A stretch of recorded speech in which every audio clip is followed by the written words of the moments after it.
Hello, everyone, and welcome to FDN Sports. We're here at Mike Frame Field at Forest Glen Park, and it's Preston Husband and Mike Frame, who's taken over the mic here today and will be in charge of Game 2 of the doubleheader as well.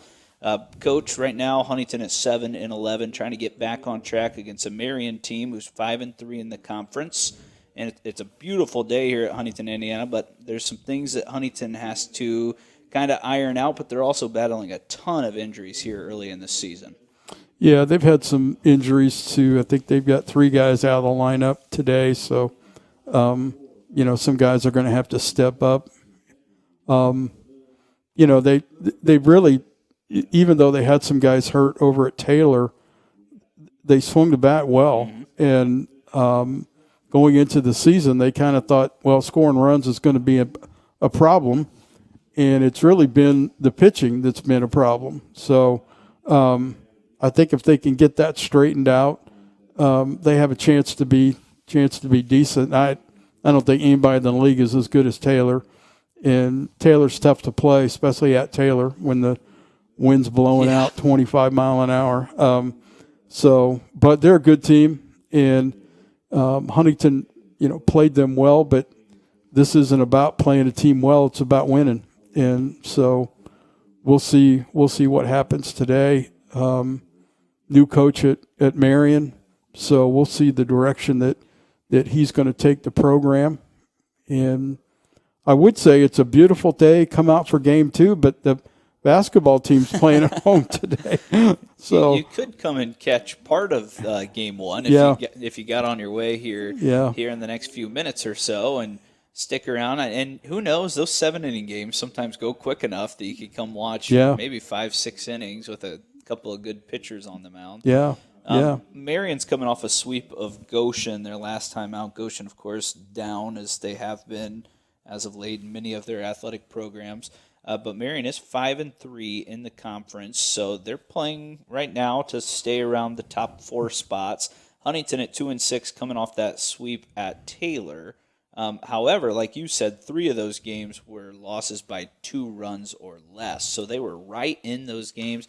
Even a guy like, R.J. Anglin got hit for 10 earned runs. And that is someone who, when we saw him pitch here, he looked like pitcher of the year in the conference. So that kind of just shows you what that Taylor offense can do. And then they add some pitching in. They're always just a really good team. Well, pitchers were up in the strike zone the whole day, and you just can't pitch that way at Taylor with the wind blowing out.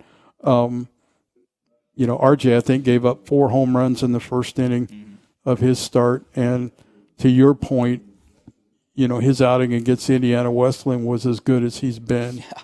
So hopefully that's an aberration, and, he's going to get back on track this weekend. I think he's throwing Monday. So,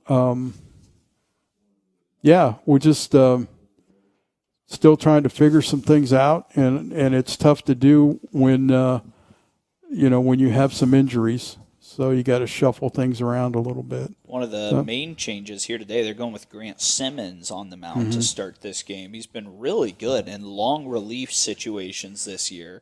He went 4 innings his last time out against Taylor, gave up 4 hits, 1 earned run, 7 strikeouts. He's already had 2 games of 4+ innings this year. Throughout his career, he's been a reliever, but today stepping into a starting spot and hoping to give Huntington some good innings. Well, so far this season, Shovlin has started, and Grant has come in relief of him. They've kind of split it up. So I think Shovlin's going to throw today. Yep. So they're just kind of flip-flopping roles today. But to your point, Grant's thrown the ball really well. He has. And he kept them in the game at Indiana Wesleyan so they could come back in that first game. And same at Taylor. I mean, he kept them in the game when they got behind early. And we'll see how things go today.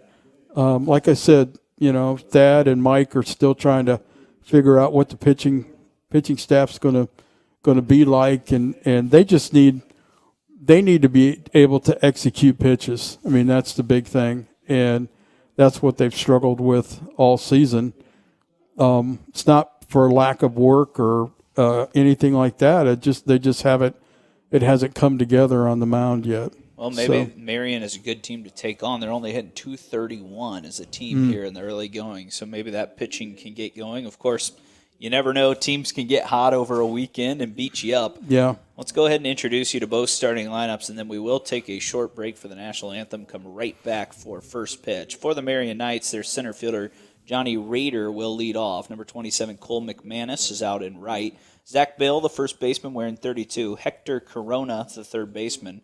Josh Lamb, the catcher. Cameron Salazar over at second. Calvin Miller is in left. Elijah Kelly, the shortstop, and the DH is Dawson Estep. And they will have Davis Infield, which is a great baseball name, on the mound. He's 2-2 with 5 appearances this year over 19 innings, 6'3", 250. Big fella out there. Grant Simmons gets the ball for Huntington. And the lineup, as we talked about, a lot of changes today. Zach Pelletier, the catcher, will lead off. Paco Polina out at second. Belden Glasgow, who's really shown off his power this year, is at third base. Cam Clarkson in the field today, playing first. Dylan Ross out in center. Mason Meyer, the DH. Declan Thompson in right. Owen Immel in left. Cade Flores at short. And it is Grant Simmons on the mound. Of course, Thad Frame in his third season. We're going to take a short break and be right back for first pitch after the national anthem.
We are set for first pitch here at Mike Frame Field. It's Preston Husband and Mike Frame on the microphone today here at Forest Glen Park. Perfect day for baseball. Wind will pick up. These two teams will not play tomorrow. However, they will play 2 games on Monday now, and I believe that'll be a 3 and 6 o'clock start is what Coach Thad Frame was relaying to me before today's first game. And of course, as you mentioned, Mike, it's just a busy week in general on campus. You've got softball at home tomorrow. You've got baseball here today. Of course, we'll see if softball plays at home. And then the men's basketball team is hosting 3 national tournament games here. So us at FDN Sports, we'll be calling games all over the place. Be running around. I actually put a tent right up here on campus and stayed overnight because I just figured I'd stay again the night I'm going to be here. Yeah, bring an RV trailer out in front of the Plex. Except I might get blown away tonight if I did that. Last I'd heard, Preston, softball was not going to play tomorrow. Okay, gotcha. But please, folks, don't take my word for that. I don't want to get yelled at. So, I'm sure there's probably a good chance they're not going to I would think the wind up there would be even worse than the wind down here. Yes, correct. So, We're just about set. It's Grant Simmons on the mound one more time around the infield. It's Zach Pelletier doing the catching. Glasgow at third. Flores, Paulina, and Clarkson fill up the rest of the infield. Immel, Rost, and Thompson are the outfielders from left to right. It'll be interesting to see Dylan in center field. I mean, he's very athletic. I'm not concerned about him being able to cover the ground, but just reads on balls, and it's just different than what he's used to. He's normally in left or right field. I was even thinking about Cam Clarkson being at first. I don't remember a game I've seen him over there that I have broadcasted. He hasn't been down there mainly because of his hand. Right. And so we'll see. Yeah, there's a lot of changes. I think Thad said he counted up to 9 guys potentially that are kind of out right now or have been out, and it's just kind of trying to figure out what works. And he told me, he said, we're searching right now. We're figuring out what's going to work. So no see doubt. If they can get on track today. Raider, the leadoff man for the Knights, and their black away tops today. Gray pants, HU in their white jerseys. First pitch from Simmons is down too low for ball 1. This Marian team, not the best offensive team in the league at the moment. Low batting average, have struggled to kind of get it going. They have hit 12 home runs, knocked in 85 runs, 96 total, so several of those unearned, of course. Raider, their leadoff man, just 229 at the plate. Takes the first strike of the day from Simmons, 2-1 count. You know, looking at this lineup, a lot of familiar names in it from last year. People that I remember. One's up a little too high with the breaking ball. It's now 3-1. McManus waits on deck. That is their leading hitter. He's 298, lefty in the on-deck circle. That pitch catches the outside corner, and now it's full.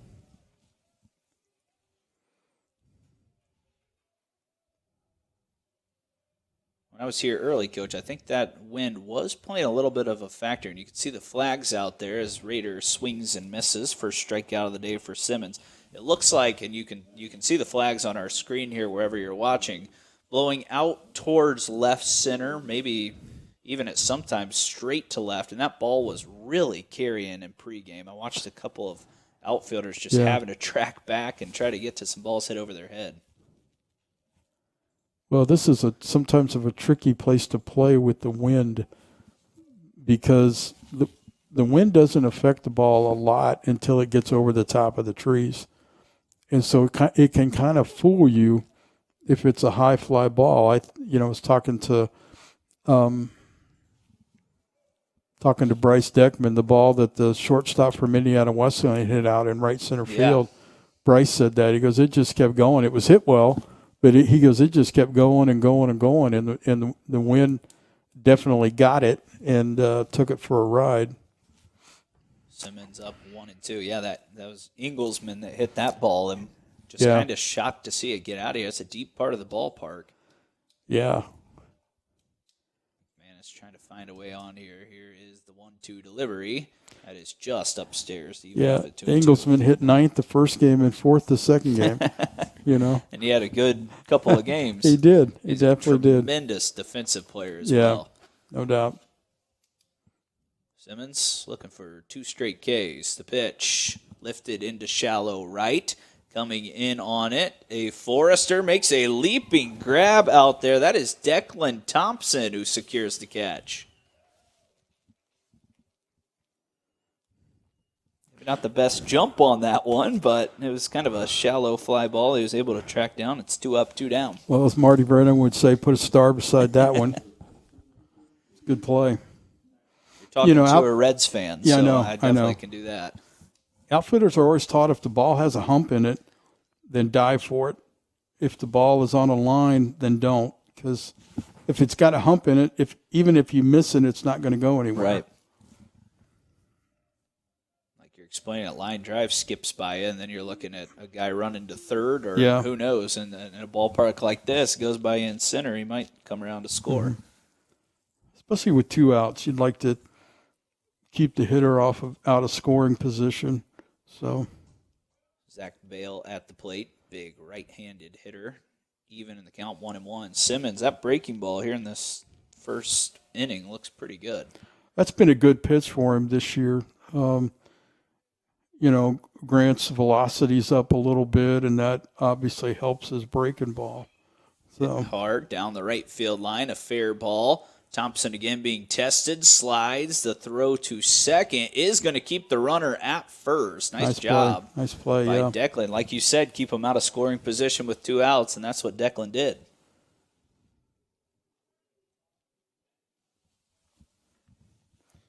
Yeah, that was kind of a ground ball that found its way down the line. That'll allow Hector Corona to step up. Another lefty who is playing third base today here for the Marian Knights. 246 hitter, 1 homer, and 5 runs knocked in. The pitch, check swing over to Paco Paulina. Easily picks it up and makes the throw over. And Simmons is through the first, scoreless. Not a ton of hard contact as Simmons escapes the first with no runs. And we move on to the bottom of the first where Zach Pelletier will lead us off. The nice thing about Zach leading off, he's your catcher. So he gets on base, you can immediately bring in Parker Richard who can run. Yeah. And so it gives you an opportunity to be aggressive offensively. And Zach fouled a ball off his front foot on the trip down to Alabama, and I think he's starting to feel better. I know that bothered him here for a while. That's the foot you kind of drive off of and turn, and so. The last game we called here, I thought Pelletier had walked us off in that second game of the Indiana Wesleyan game. He had a ball deep here to left field. Actually did end up knocking in a run with a sac fly, but he's obviously got some potential with the bat, and it's interesting to see a catcher lead off, but like you said, as soon as he gets on, you bring in one of the fastest guys on your team to run. Yeah. Well, especially with Deckman hurt. I mean, that's typically where Bryce will hit is lead off. So, I think we all thought that ball that Zach hit had a chance, didn't we? Man, and it was a little cooler that night than it was earlier in the day, so you kind of wonder about that. But it just kind of died out there. It did. Honestly, when he first hit it, I thought it was a no-doubter, and ended up being caught right on the warning track.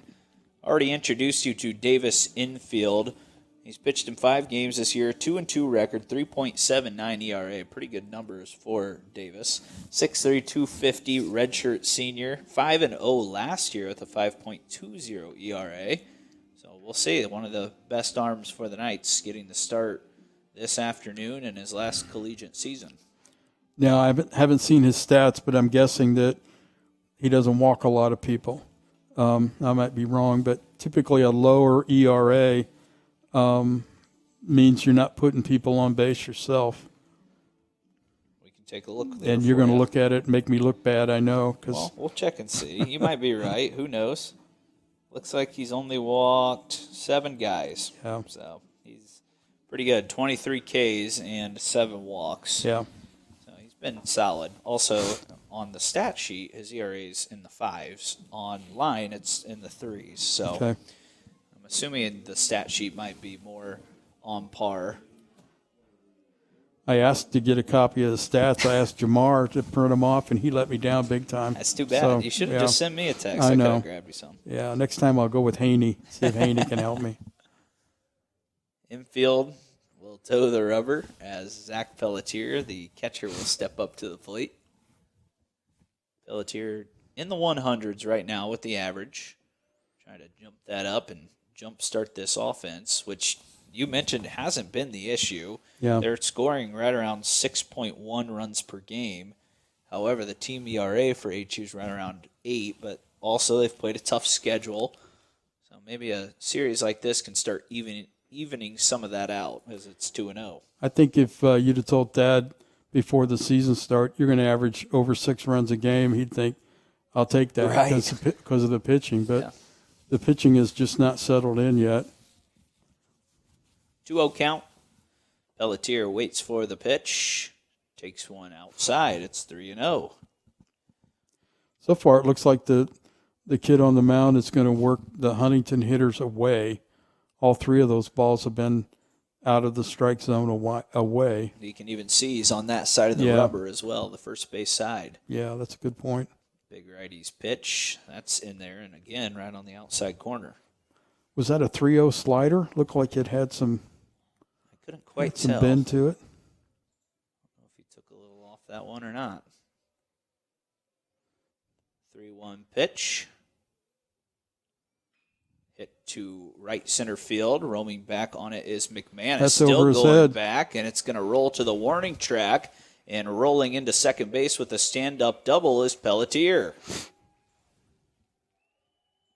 Man, off the bat, I thought that might be a routine fly ball, but McManus and right was very shallow and had a long ways to go. Yeah, it looked like, unfortunately, he took a little bit of an L route. He went towards center field before he went back, and it's a tough sky, and it's a tough place sometimes to read the ball off the bat, especially, when this isn't your home field. And so there you go, right on cue. You called it. Parker Richards in to run. And it's Paco Paulina who's now at the plate. Paco at second today. We've kind of seen him in a few different spots this season. I believe in that IWU series, mostly right. He is a leading hitter for the Foresters at .370 this season.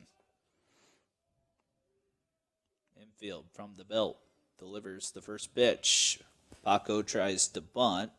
Pops it foul. He played right field and center field and second base in the Taylor series and made outstanding plays in all of those. Unfortunately, Huntington lost Bryce Deckman in the last inning of the Saturday games when he ran into the center field fence and got a concussion. Man. And but Paco made some really nice plays out there. So he's somebody that you can move around a little bit, and he's comfortable at different locations. Marian's still expecting the bunt. Long hold from infield, and he'll step off. Paco doesn't show whether he's bunting or not. He looks like a different hitter this year compared to last, though. I mean, at .370, he's just producing at a much higher level right now. 0-1, still bunting, pulls it back, and that's as good as a bunt as Richards gets the dirt ball read and picks up 90 feet. Paco came in with a great attitude in the fall. Came in, last year was a little bit humbling for him. Mm-hmm. And because he got off to a pretty good start last year, but struggled towards the end. But he came in with a great attitude, great work ethic, and really earned his job all over again. So happy to see that. Trying to knock in the first run of the day now for HU. Takes away, and now it's 2-1. We do apologize. We're having some issues with our graphics right now. So we're trying to figure that out, but if we don't, we'll just keep you updated all day what the stat is and the score. As you can imagine, kind of shorthanded with many students in class at the moment. 2-1, ripped through the right side, RBI single, and the Foresters, 2 batters in. They're up 1-0 on the scoreboard. Nice piece of hitting there, Coach. Yeah, he went with the ball to right field, which is, as I mentioned, he came back with a kind of a different approach and tried to stay inside the baseball a little bit instead of flying open, and it's really served him well. So he's certainly a talented player. So. He's on. He's also a great base runner. As you see the shift here, the shortstop actually in college baseball allowed to be on the right side of second base. Glasgow punches one through the right side. It's a line drive single, and the first 3 Foresters have reached as Belden continues to swing a hot bat. Boy, he had a great series at Taylor. Hit, 3 home runs, I think. Hit a line drive off their center field upper wall, their batter's eye, and so he was dialed in there. See if Cam can get dialed in now as he steps up. Big opportunity for him early in this game. Just 200 on the season, but as you've mentioned, really battling a lot of injuries with that hand. I believe he had hand surgery in the offseason. Yeah, he didn't come back until the Wesleyan series, and so missed all the. I hate to say preseason because there's never a preseason. There's a pre-league season. The pitch, big swing and a miss. There you go. He lost grip of the bat there on that one. Was it his right or left hand? It was his left hand. Left hand. So he looked down at his right. So I was just making sure that was the right one. He also came out of one of the games I was watching a stream with a cramp. Yeah, got a cramp in his calf and hit hard through the right side again. The wave is on. Here comes Paulina. The ball is bobbled out and right. That allows Glasgow to go to third. And now runners on the corner, still nobody out. The Foresters have 4 straight hits here in the first. Yeah, this is going to sound crazy, but sometimes as a coach, and I learned this from Chris, the trainer, you gotta make your players hydrate during the course of a cold game more than a warm game. And so I don't know if that was part of his issue there or not, but I thought he might have rolled his ankle, but then they were taking care of him like he had a cramp in his calf. Right. So. And he actually stayed in the at-bat for one more pitch, I think, and then asked to come out. He just kind of walked off at that point. I was watching the Taylor stream, and I saw him go down, and I thought, what in the world happened? Because I noticed he didn't foul a ball off his foot or anything like that. But well, he's really important to this lineup, having him out of the lineup as a whole. So it's good to see him back in and swinging the bat a little bit. Dylan Ross up at the plate, takes that first pitch down too low, 1-0. Senior Ross batting right around 300. He's shown off a little pop this year as well. 3 home runs. 2 of those came in one game. He's had a good senior year. Has been a pretty consistent player. Pitch. Breaking ball finds the zone. This Marian team is really shifting in the infield. They're playing Ross right up the middle, and they actually had their shortstop on the right side of the bag when Clarkson was up, which of course is not allowed anymore in the major leagues, but NAI still gives that the thumbs up. Ross now lifts one to right field. Back on it, McManus tracking back up against the wall. It is off the wall. Clarkson to third. Ross standing up, coming in to score Glasgow, and it is 5 straight hits for HU. The offense came to play today. Yeah, no doubt. Wow. It's another ball that it looked like when we were talking about it before the game started, the ball was flying out to left field. But right now, those balls to right, a couple of them really getting out there towards the warning track and the wall. Well, coming off the bat, you could tell that Dylan had squared that up a little bit. And got Mason Meyer up at the plate. Meyer, another guy that played long ball at Taylor this past weekend. First pitch, right on the outside corner for strike one. Mason's another guy that really has kind of worked his way into the lineup based on some things he did down in Alabama. And once he got an opportunity, he's been real consistent.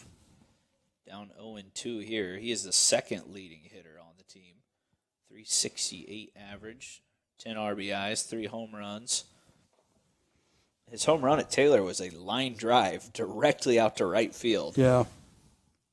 0-2 pitch. Takes it. It's past the catcher. Clarkson going to come in. Slide foot first. He's called out. So Clarkson unable to make it there as the catcher Lamb got it to infield in time, and Clarkson couldn't beat the throw.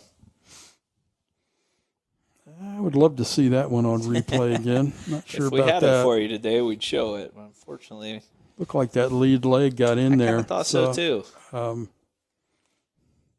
What do I know? So Meyer waits for the 1-2. Outside again. It also got a pretty good kick back there for Lamb. It seemed like that ball came right back to him. Yeah.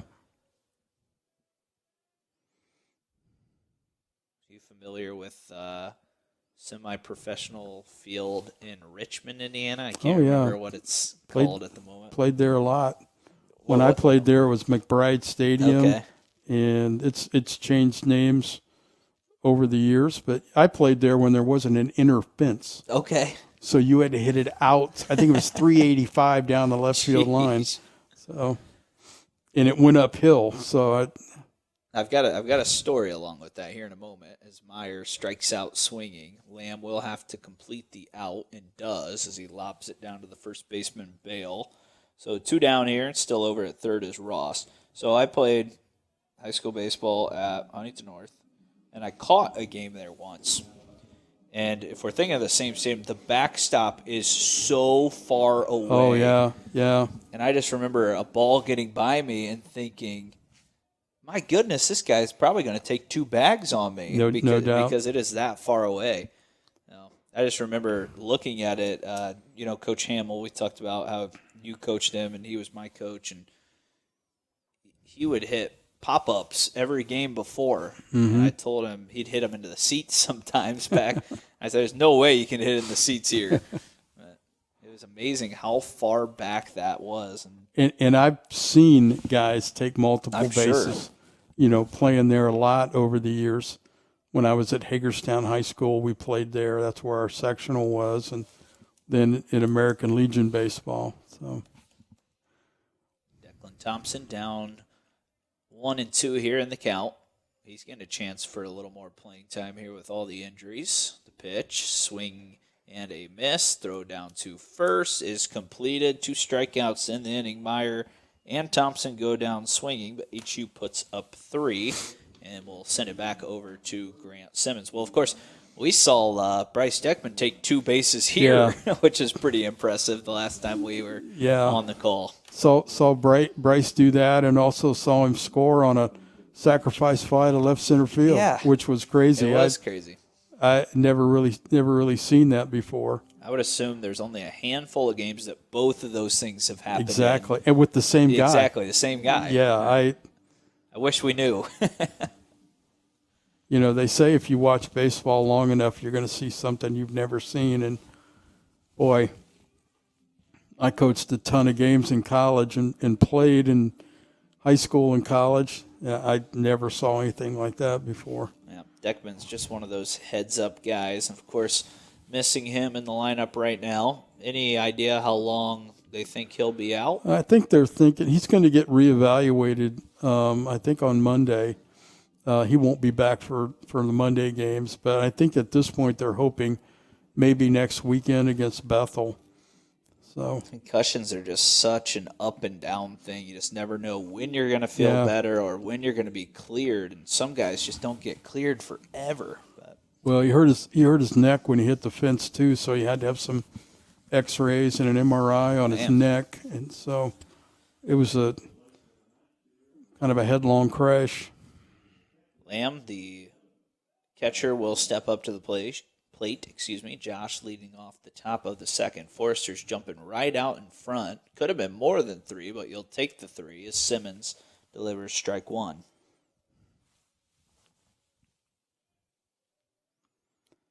Well, when I was growing up, I probably shouldn't say this, but I'm going to.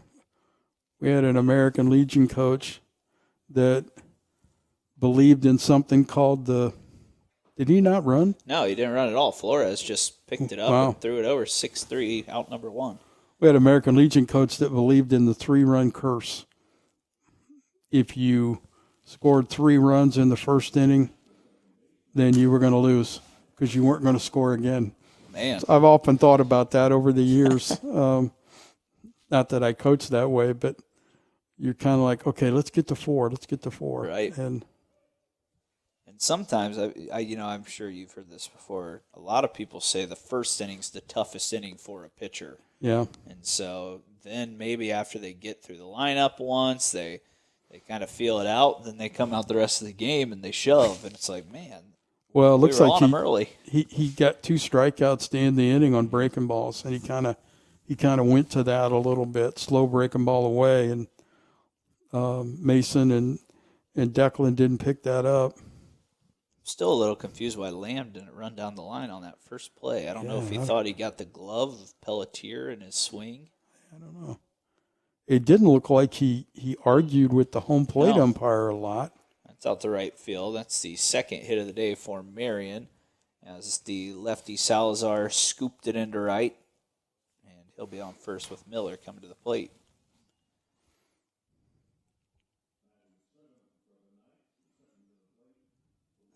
Marian team's got a ton of left-handed hitters. Already they're third or fourth here in the first inning and a third.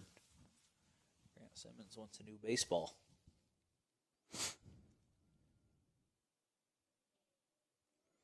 Yeah, I'm happy for Grant. He's kind of been in and out of the mix during his 4 years, and he got better.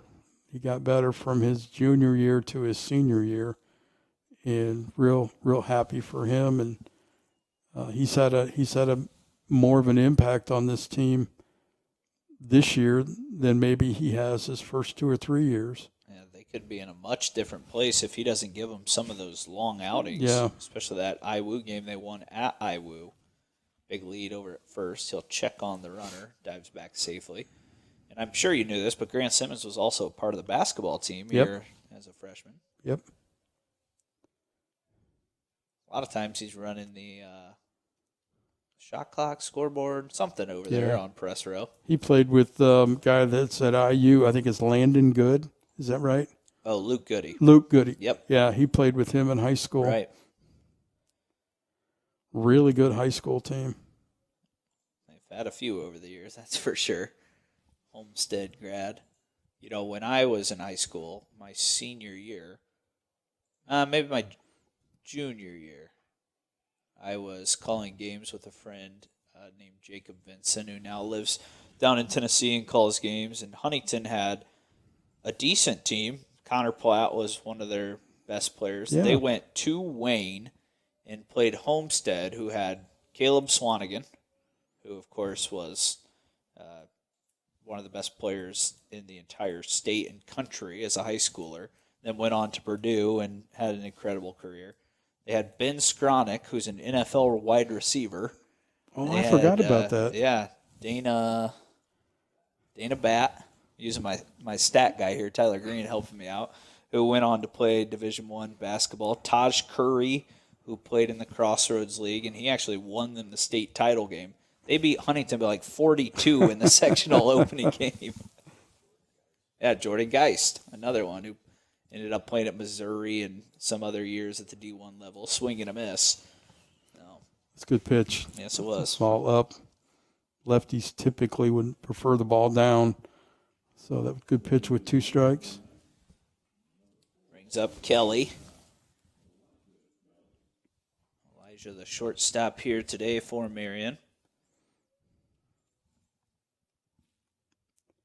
2 hits through the first inning and 2/3 for the Knights. Simmons, again, checking over. You know, I tell people this when I first started here at the university. I worked at admissions. Homestead was this little, tiny country high school. Really? Yeah, both Homestead and Carroll. I would have never known that. And they just obviously kept getting bigger and bigger and bigger. There goes the runner. Throw from Pelletier is a good one and catches the runner trying to steal as Salazar could not slide in safely. Little help from the defense has Grant Simmons through 2 scoreless innings. Nice play by the catcher and behind the home plate. I'm 2 for 2. I'd like to see that on replay as well. So I promise you, later this year we will have some replay. No, I'm not. I understand. I'm just sitting up here going, oh, yeah, okay. That's tough. That's tough. How do I put my nice voice on that and, not use my coach voice on that? Right. We do want to let you know, wherever you're watching from, we've got about 80 viewers right now. Go ahead and leave a comment in the YouTube section. We'd love to say hello to you and just hear who's tuning in. So a bunch of people watching from their desk at work. Oh, yeah. Won't tell their bosses. Get to work. Yes. Get to work. I don't know if my cousin from Fresno, California is watching today or not. I left my phone in the truck. Gotcha. I feel like they always are. Yeah. So if anybody's coming down to the game and knows me, when you walk by the archway, reach in my truck and get my phone.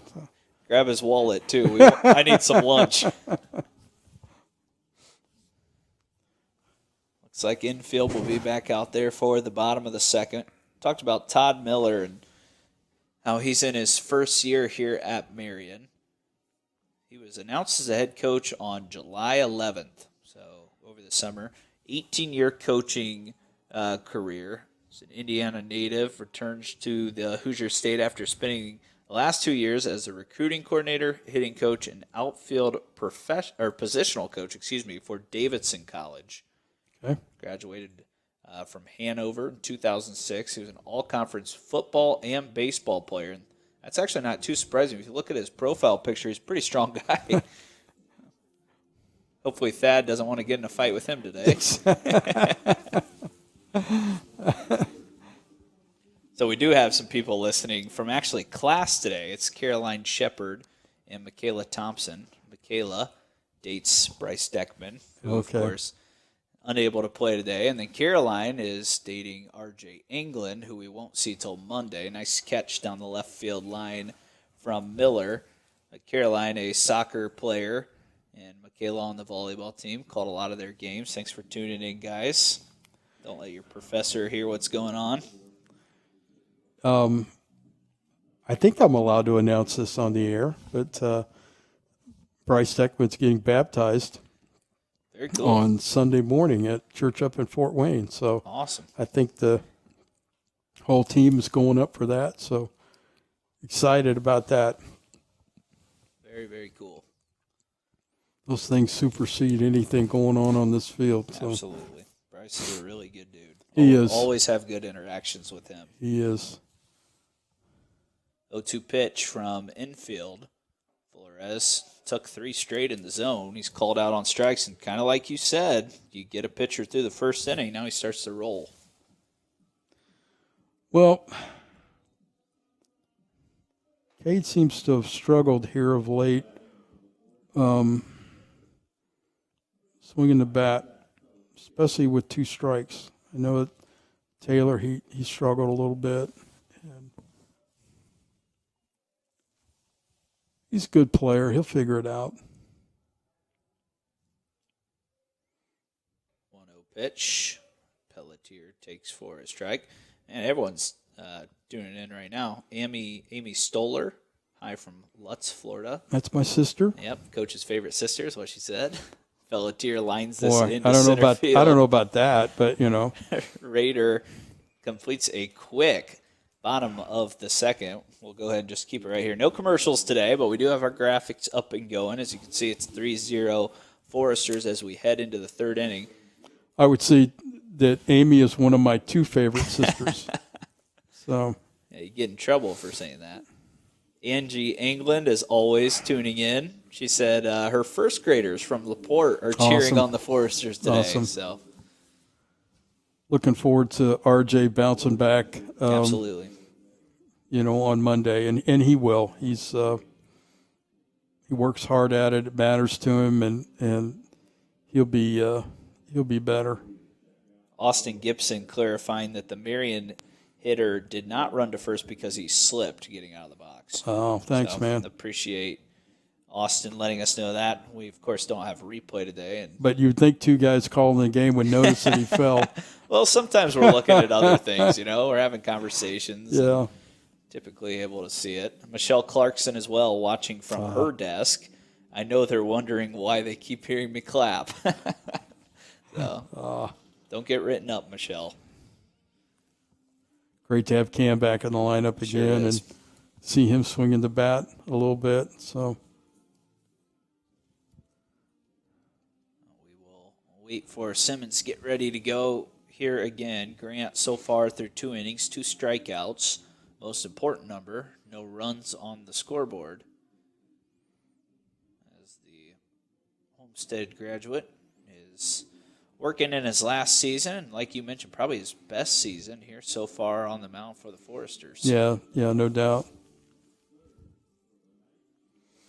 I think early in his career when he gave up basketball, he had talked about maybe using a grad year when his baseball eligibility was up, maybe to go back and play basketball again. I don't know if he's I may be saying something out of turn, but it seems like I remember him talking about that.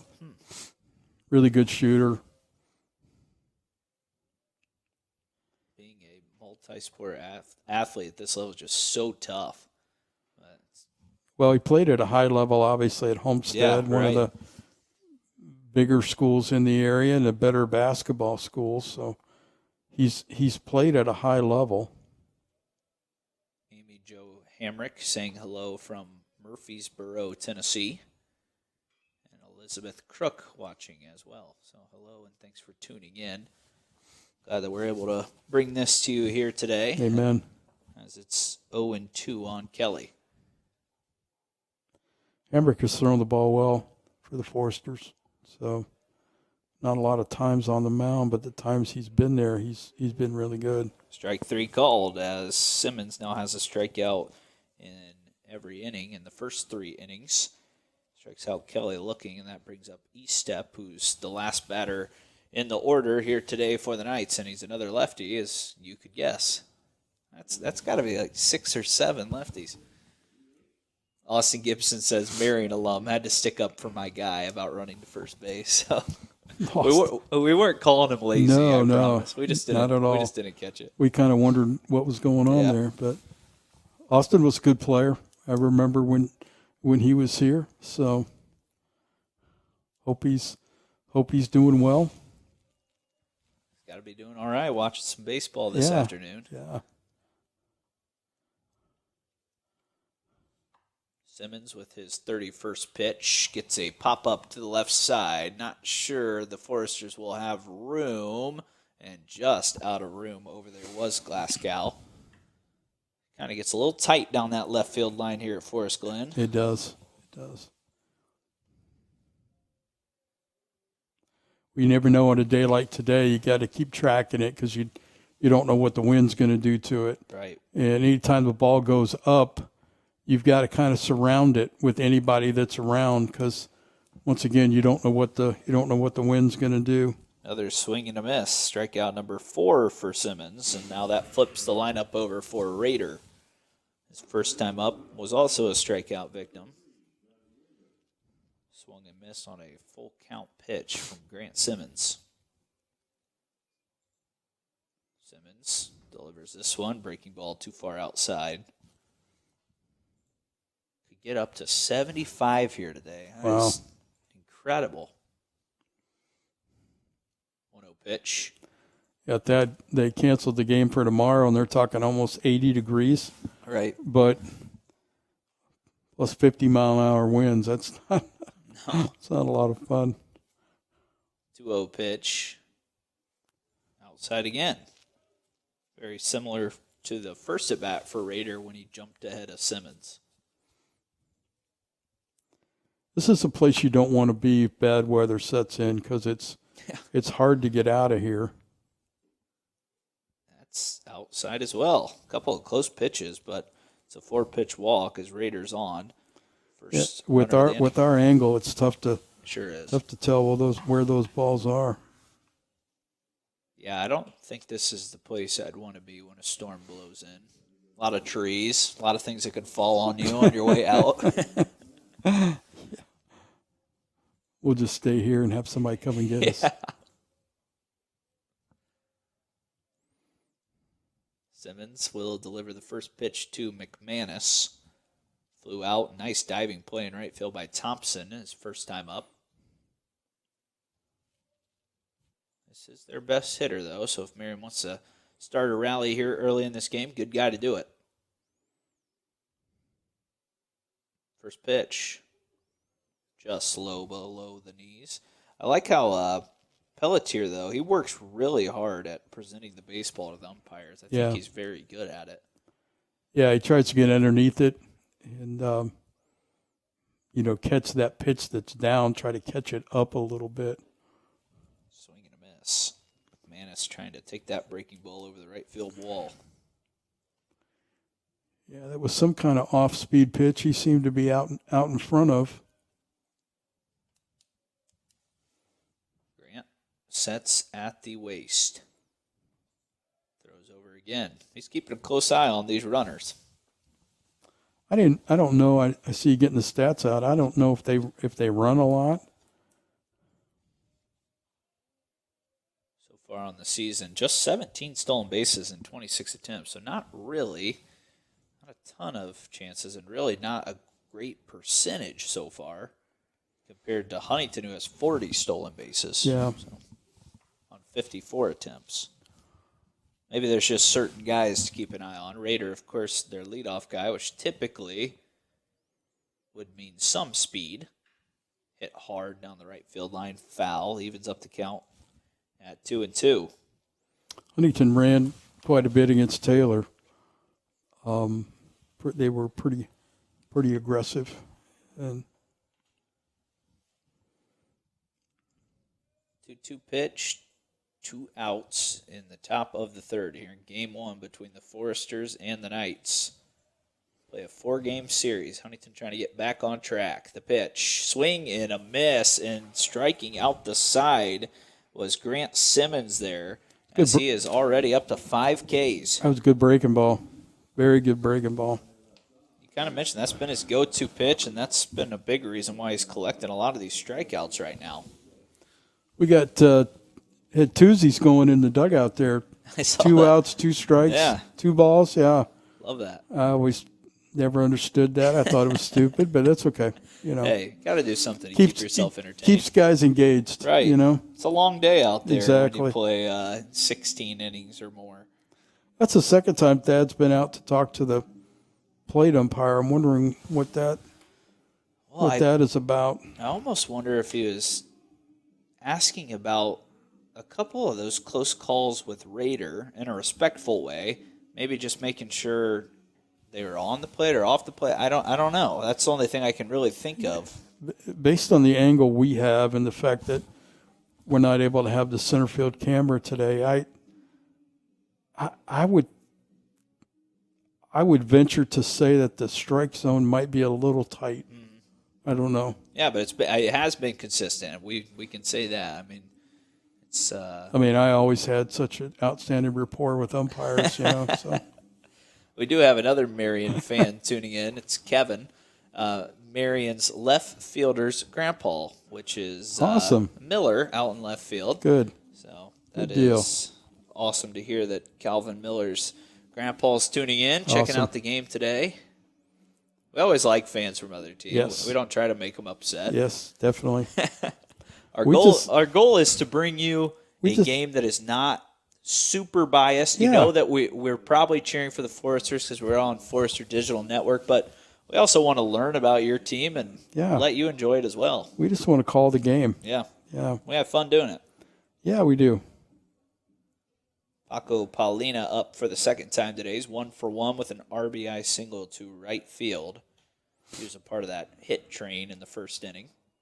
And he's the leading hitter for the Foresters this season. Looking to bunt for a hit this time. Bunts right through it. Strike 1. I went to the HU bookstore for the first time today, Coach, and bought this shirt right here for the whiteout tonight. You're looking snazzy, man. Pitch dropped in. I didn't know they had a Starbucks on campus as well. First time I've ever seen it in there.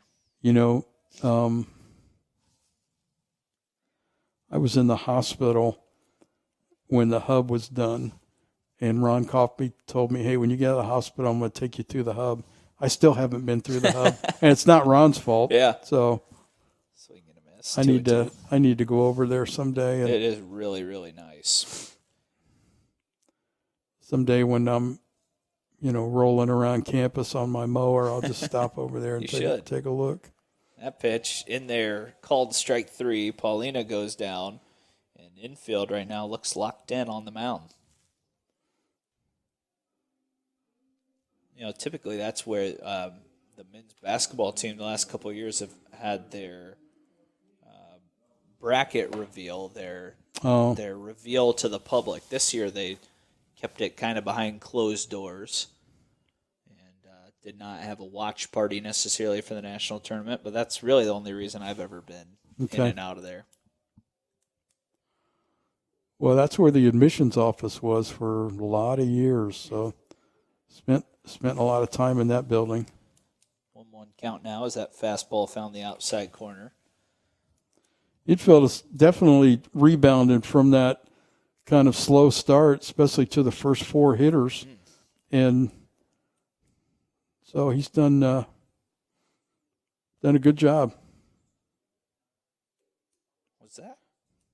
I thought that ball hit him, but apparently it didn't. Well, not exactly sure. It's hard for me to see the scoreboard with the sun kind of it is on it. Of course, the screen in front of us and the windows in between foul away to the right side. Belden even in the count, 2-2 against infield.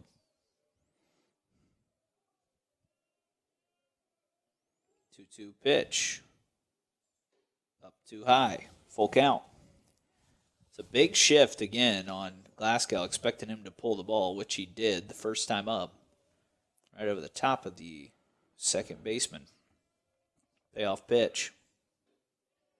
Called strike 3 on the outside corner again. Back to back. K's looking, and the ball's okay. It sure looked like it could have been up, but it's another strikeout. That ball was zoned out up. Thought you said the zone was tight. Wow. Once again, it's probably going to get me in trouble, but we're in the bottom of the 3rd inning, and we're still not sure where the strike zone is. It's hard to play that way. Yep. First pitch, Clarkson, that one over the plate. Jarrett Kaufman, which is Braden Kaufman's dad, tuning in from the seat of a bulldozer. Ooh. Might be the first time you've heard that one, as Clarkson has completely destroyed a ball, and it's into the trees for his 2nd home run of the season. My goodness. He can just flip a game upside down with one swing. Of course, right now, HU up 3-0, but man, when he hits them, they stay hit. And his mom's really clapping now at work. Yes. You can't clap too loud. You don't want to get fired, at work. But that's what you're saying, though. That's what Cam brings to this lineup. Yeah. What's up with all these people watching from weird spots today? We got Scott Emmel listening from a roof in Anderson. They're hardworking people, but they want to watch their kids. Yeah, I love that. I love it. I think Scott works in construction, has his own business maybe, I think. Ross I don't rips know. one, and that's probably going to go as a single. I know you said you've always wanted to be the official scorer, so I don't know how you see that one. That's a base hit. That's a base hit, I think. Yep. So. Ross 2 for 2 now. But hey, wherever you're watching from, we appreciate it. We got Stacy Barton, Selby Barton's mom, watching from Mooresville, Indiana. Bert Neff, watching from Mooresville. A couple of Mooresville folks tuning in. Selby's a great kid and going to be a really, really good player here. Got some playing time. He'll get some playing time in this series too, with Kaufman being out. But had a couple good at bats, so he's going to be a really good player. 0-1 pitch, up too high, even in the count to Meyer. He and Declan Thompson played on the same high school team. Did not know that. Yeah. 1-1 pitch. It's another familiar name that just popped up in the comment section. Basketball player here at HU for 4 years. Go Foresters from Daniel Wool. Daniel Wool. Yes. Wow. Good player under Ty Platt. 1-2 pitch. There goes the runner. Fouled back. Daniel, actually, Tyler is sitting right next to me. I told you, one of my friends in town watching the basketball games here today. Daniel Wool, we were just talking about you last night, has one of the 2 triple-doubles ever in Huntington basketball history. I didn't know that. Yeah.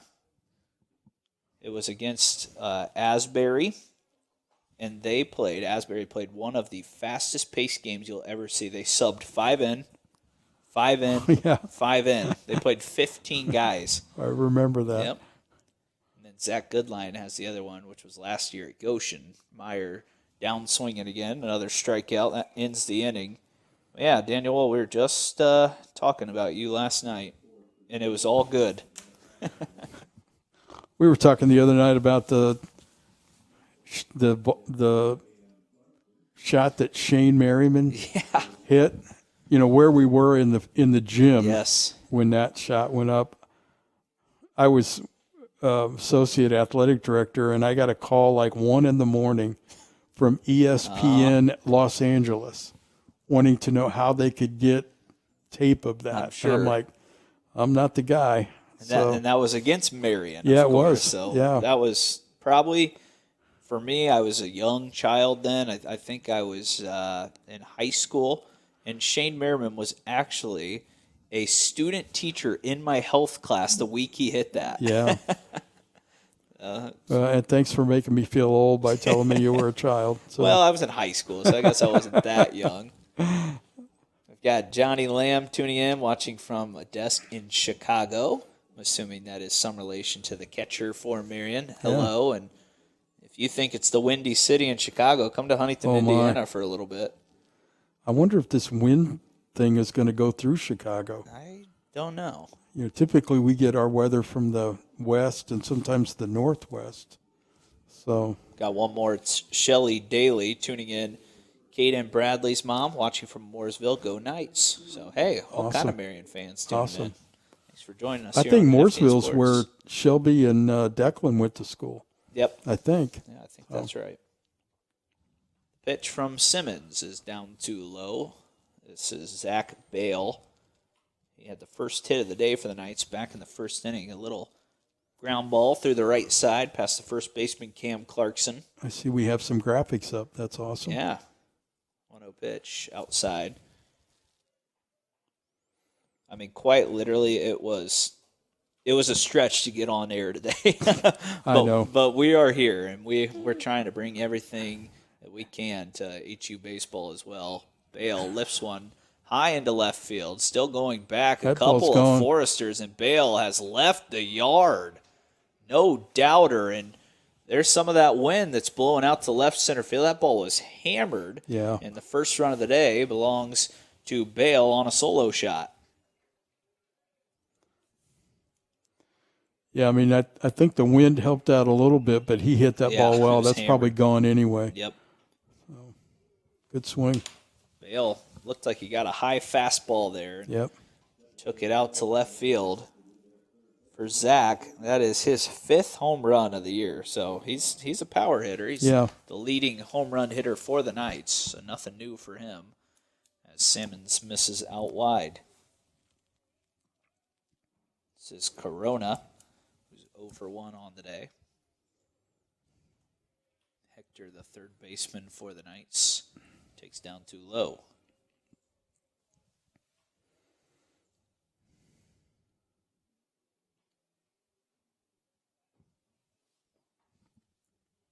Simmons gets the sign from Pelletier from the windup, the 2-2 in there, called strike.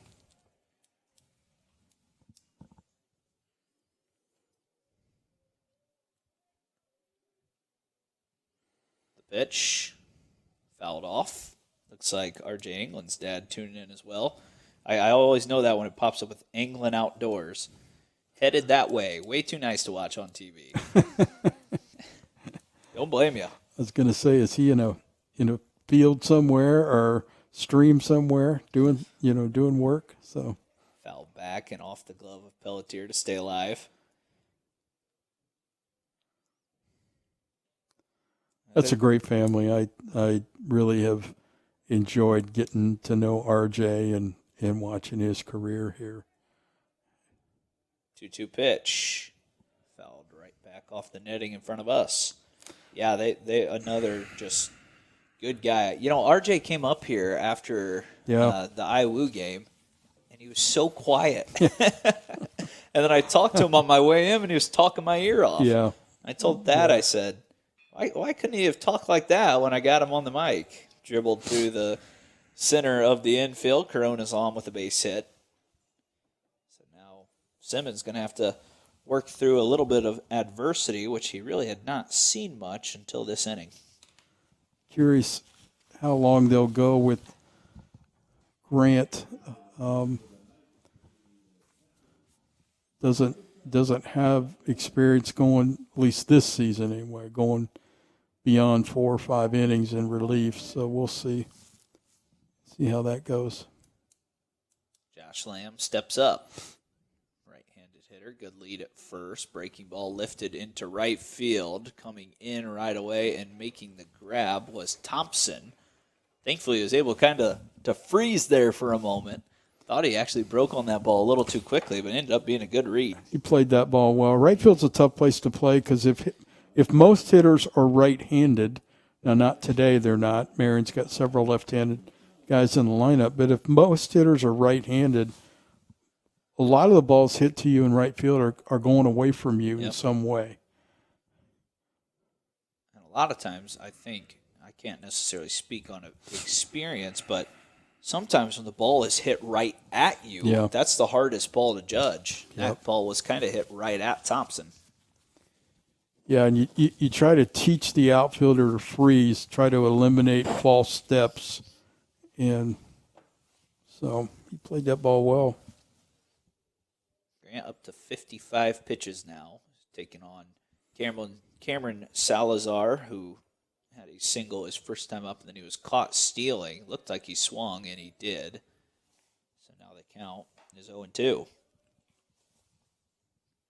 Simmons seems to live with that fastball up in the zone, though. We've seen that get a couple of chases here from the Knights. Well, his velocity, as I mentioned earlier, is better. It's ticked up a little bit, from previous years, and that's a little bit sneaky, I think. 0-2 pitched after a long hold. Tried it again. This one way too high. Carter Walker's family tuning in as well, down from Santa Claus, Indiana. Santa Claus, Indiana, Yep. yeah. I've talked with them quite a bit because Carter went to the same high school that my wife graduated from, Castle High School in Newburgh, Indiana, which is a beautiful area. I don't know if you've spent any time down there, but Used to been down to Santa Claus Land a couple of times. Oh, yeah. Now it's Holiday Land, I think, or Holiday World or something. Yep. So, yeah. Yeah, my family used to go there about every year. We'd go there once and stay at Lake Rudolph Campground or something like that. Yeah. Kind of fun. Knocked out a play. Got a great water park for kids. So I'm trying to get a paid endorsement. My granddaughter and grandson just spent last weekend at the Great Wolf Lodge down around Cincinnati. Yeah. And I think spent about 100 hours in the water. So they were pretty excited about it. Kids are just nonstop energy. Yeah. My baby's 9 months old now, and she's starting to try to walk and talk. And got a lock drawers is another high fastball. Gets a swing and a miss for Salazar. I was hoping she was going to make it to the basketball games tonight, but she hasn't been feeling 100%. So she'll have to maybe come see the Foresters punch their way to a Sweet 16 for the first time in 19 years tomorrow.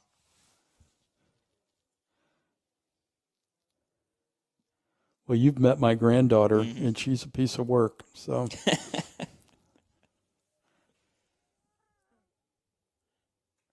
pitch. Up too high. Ball one. Miller struck out swinging his first time up. Simmons working on a big strikeout day. He's at 6. He had 7 in his last outing against Taylor. From the stretch to the lefty. Looked like maybe a changeup. Yeah, good changeup. Yeah, great pitch. Definitely. Had him swinging over the top of it. We'll see if he can close out an inning here. 2 outs and the 1-1 from Grant. Out too far. 2-1. Kelly and E-Step, 8 and 9, coming up next if Marian can keep the inning alive. Throw over, not in time. So this is Grandpa's grandson, right? Say that again. Was it Grandpa Miller that said he was watching the game? Yeah, sure is. Okay. Calvin Miller's grandpa tuned in. 2-1 pitch. Swing and a miss. Good fastball. Just keeps living right there at the top of the zone. Now it's kind of, okay, what's he going to throw me?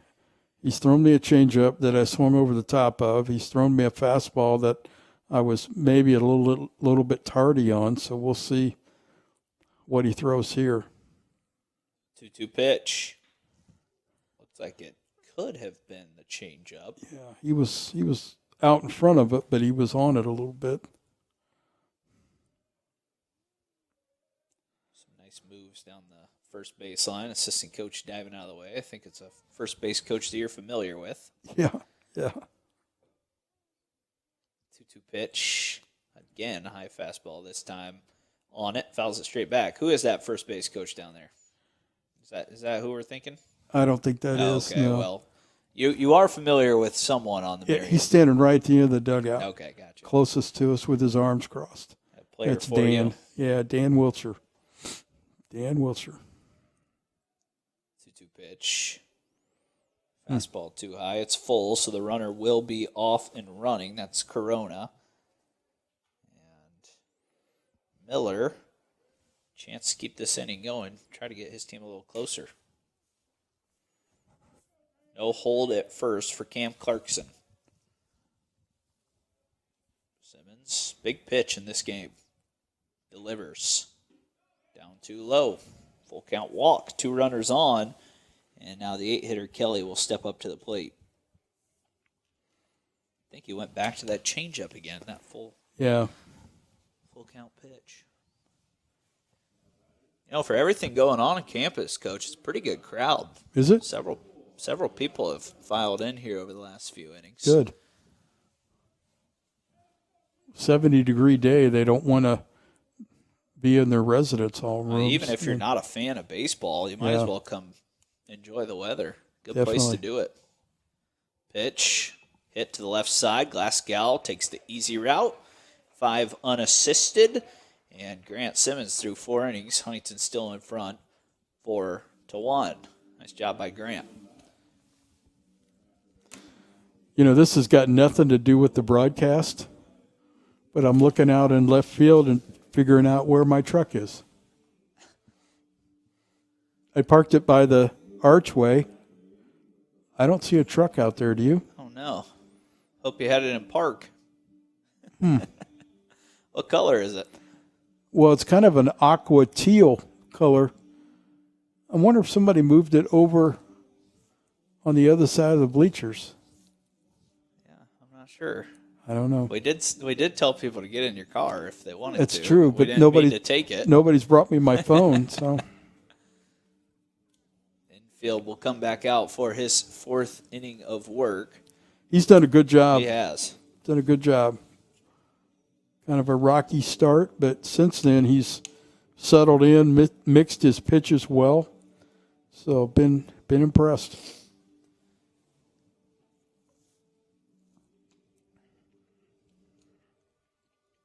Infield has collected 6 strikeouts here this afternoon. He's given up those 4 earned runs, 7 hits for the Foresters. 5 of those came in the first inning. And then the Clarkson solo shot in the last inning has HU still in a good spot, but you'd love to continue to add on some insurance runs. Yeah. I don't know that 4 runs is going to win this game. No, I don't know either.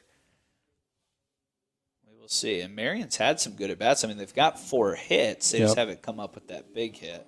Yep. You know, when I coached in a game like this, I thought it was real important that my team was the next team to score. So we'll see what Declan can do here. Declan's 0 for 1 with the strikeout today. Infield delivers the pitch. Breaking ball. Had him a little fooled, but fouls it down the right field line for strike 1.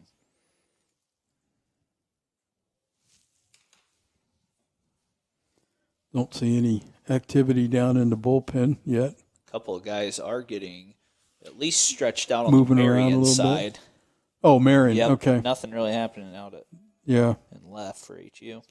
Except moving my truck. That's the only thing that's going on. Pitch down too low. It's 2-1 on Thompson.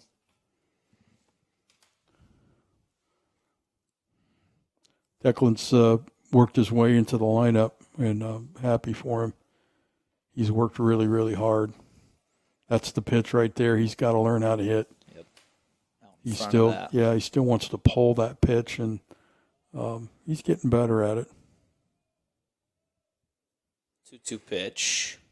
Hit up the middle. Going to be a tough play. Diving stop out there by Salazar, but couldn't get to his feet. That should be another base knock. Yeah, I think that's a base hit. As Thompson collects the 8th hit of the day. I can't help but notice the flags are really starting to move out there again. So the wind kind of making its way in. It is. It's coming. Now Owen Immel will come up to the plate.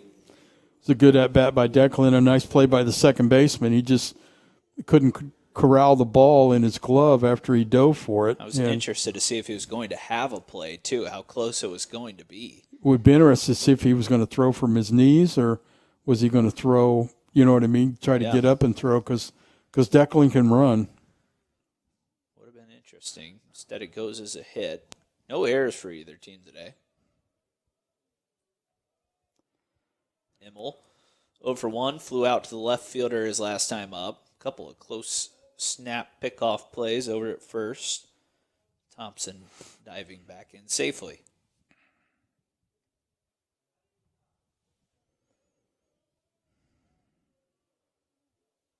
Immel waits infield from the stretch. There goes Thompson, and it's fouled away. So Thompson will have to return.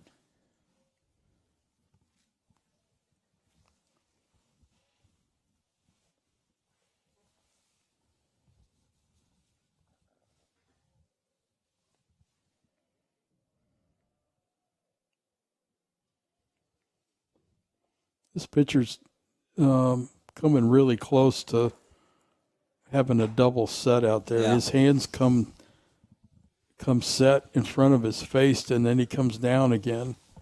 And I don't know, maybe that was what Thad was talking about with the plate umpire right there. Then comes set again. Yeah. The pitch fouled away.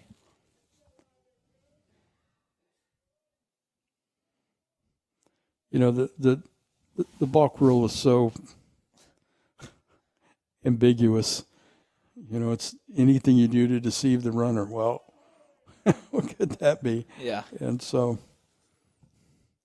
but I know you can only come set once. 0-2. Outside. It's now 1-2. Dylan Ross, grandparents watching from Elkhart today as well. Ah. Thanks for tuning in. Hope you're enjoying today's game. Forester fans happy right now as it's a 4-1 lead in the bottom of the fourth. The pitch is down too low. Immel turning this into a pretty good at-bat. Dylan is my fellow Steelers fan that we talk about each day. So, well, they just got another wide receiver. Saw that. Just need a quarterback now. True. 2-2.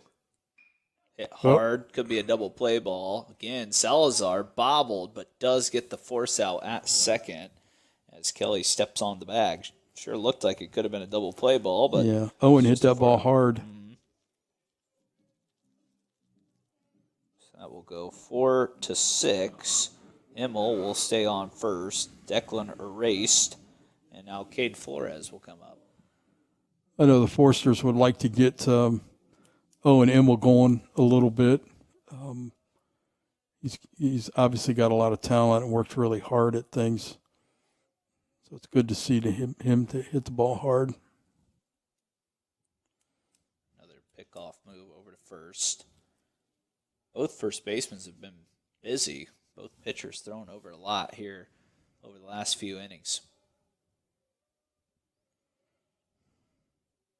Cade waits for the pitch from Davis infield.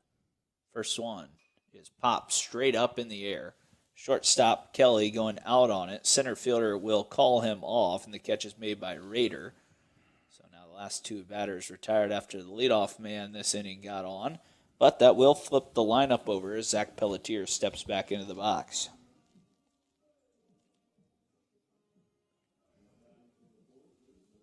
Pelletier 1 for 2, a double, and technically his man came around to score. It was Parker Richards that ran for him and then flew out to the center fielder his last time up as he takes someone way out of the zone. Nice stop back there by Lamb.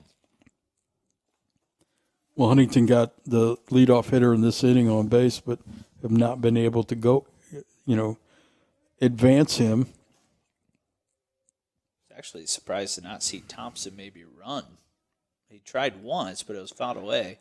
Yeah, didn't he try on the first pitch? Or? Yeah, and it was fouled straight back from Immel. I was kind of surprised maybe not to try it again since you're at the bottom of your lineup, but now you flipped it over, so different ways to look at that. My thing is, even if he gets thrown out here, you still have the top of your lineup coming up next inning. Yeah. We'll see. I don't think Owen Immel's going to run. Oh, that's Owen. I'm thinking, Thompson. Yeah, Declan got forced at second. Yep, you're right. Yep. 1-1. Thought they might try to do something with Cade and Owen at first base.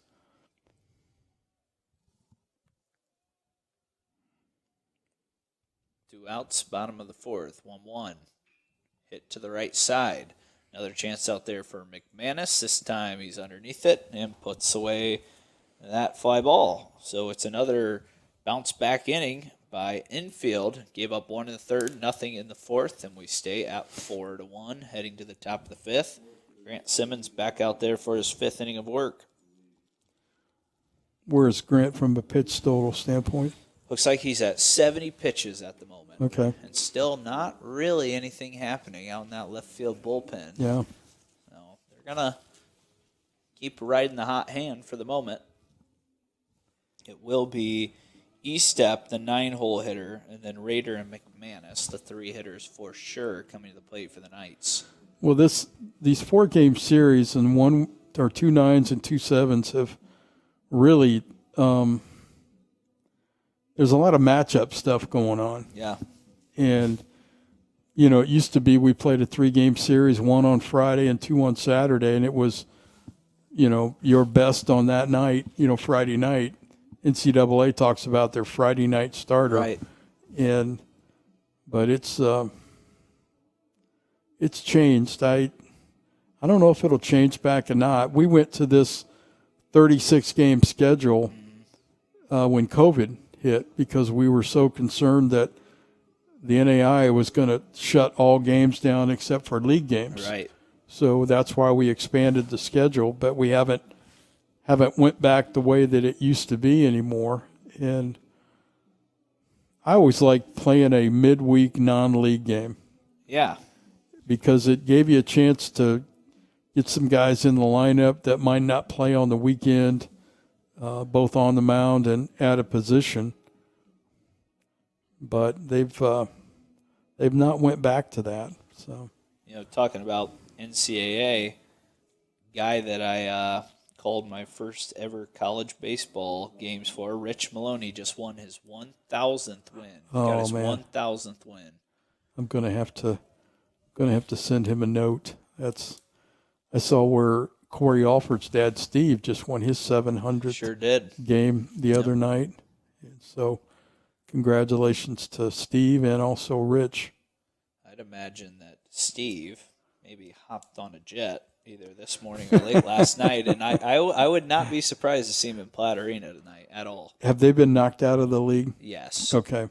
And they are not going to make the national tournament this year as Estep goes down swinging. I think they finished 17-16.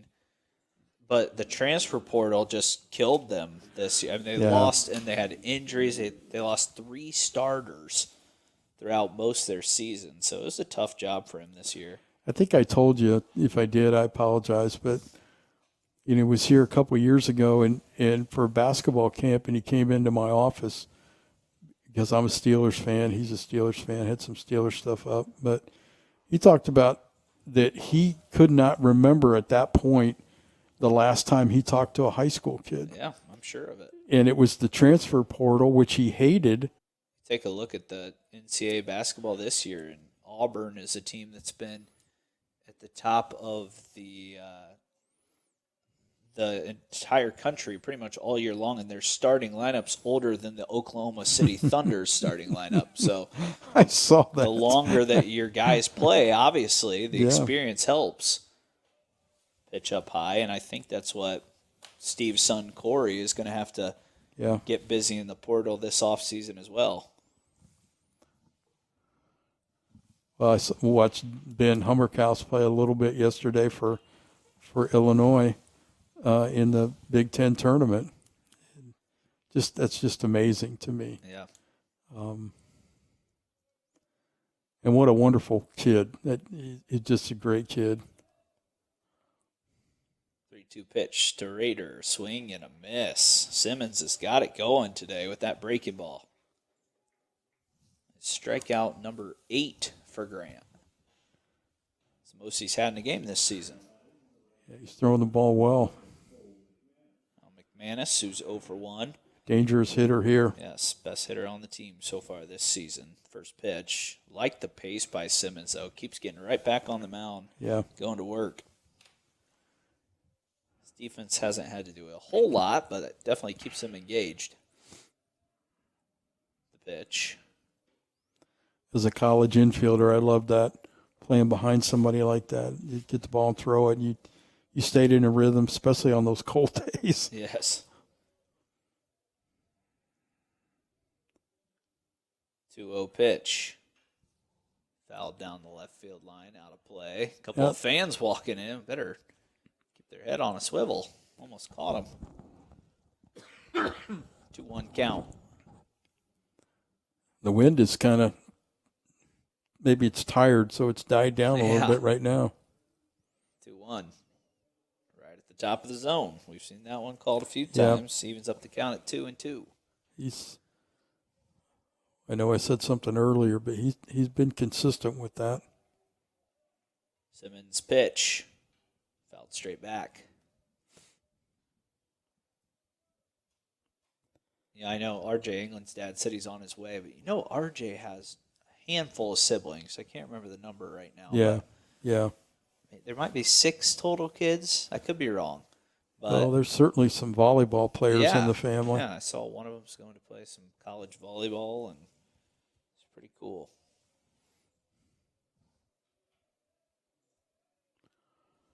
My understanding was Mom was a really good volleyball player, and I think coached some volleyball.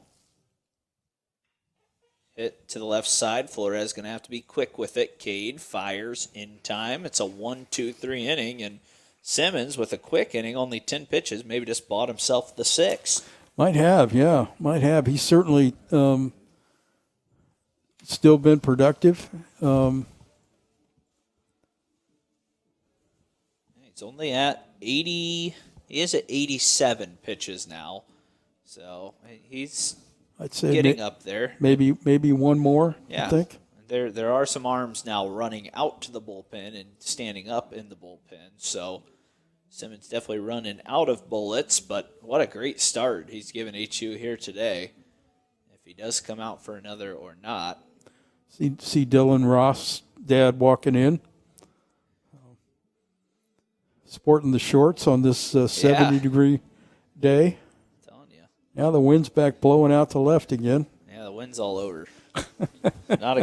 Probably a good day, but also not a good day to play golf. Go out and enjoy it, but the wind might mess up your score a little bit. I never had a good day to play golf, I had a good day to chase my golf ball. That's fair. It's a hard sport. It is, and those guys on TV make it look so good. I know. Looks like there's still some stretching and things going on down in the Marian pen. Yeah, one guy's taking a nap, it looks like. To the bottom of the 5th, infield back out here. He's at 69 pitches, so he's still pretty efficient as well. Yeah. It's just that first inning that got away from him. Yeah. And really, it could have been much worse. It could have been a 5-run inning or so for HU, and he worked his way out of that. Still has his team right in this ball game. Yeah, runner at third base, nobody out. Huntington couldn't get him in.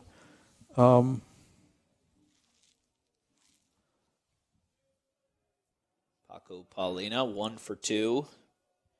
First time up, hit a single through the right side that knocked in the first run of the day.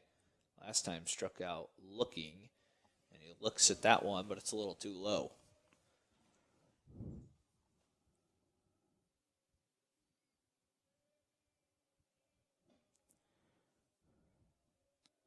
The 1-0 pitch.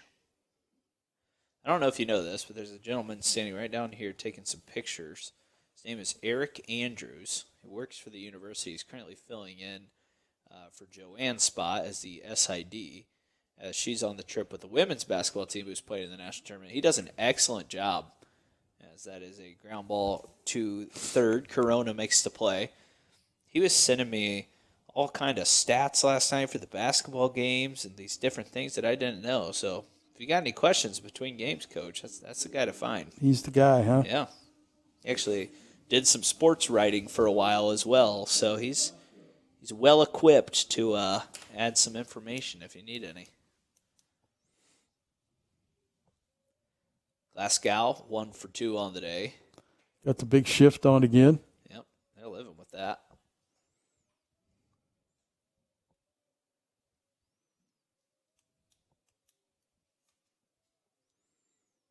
Pitch. Looked like he tried pulling that one and fouled it off to the left side. Yeah, he was definitely out in front of that.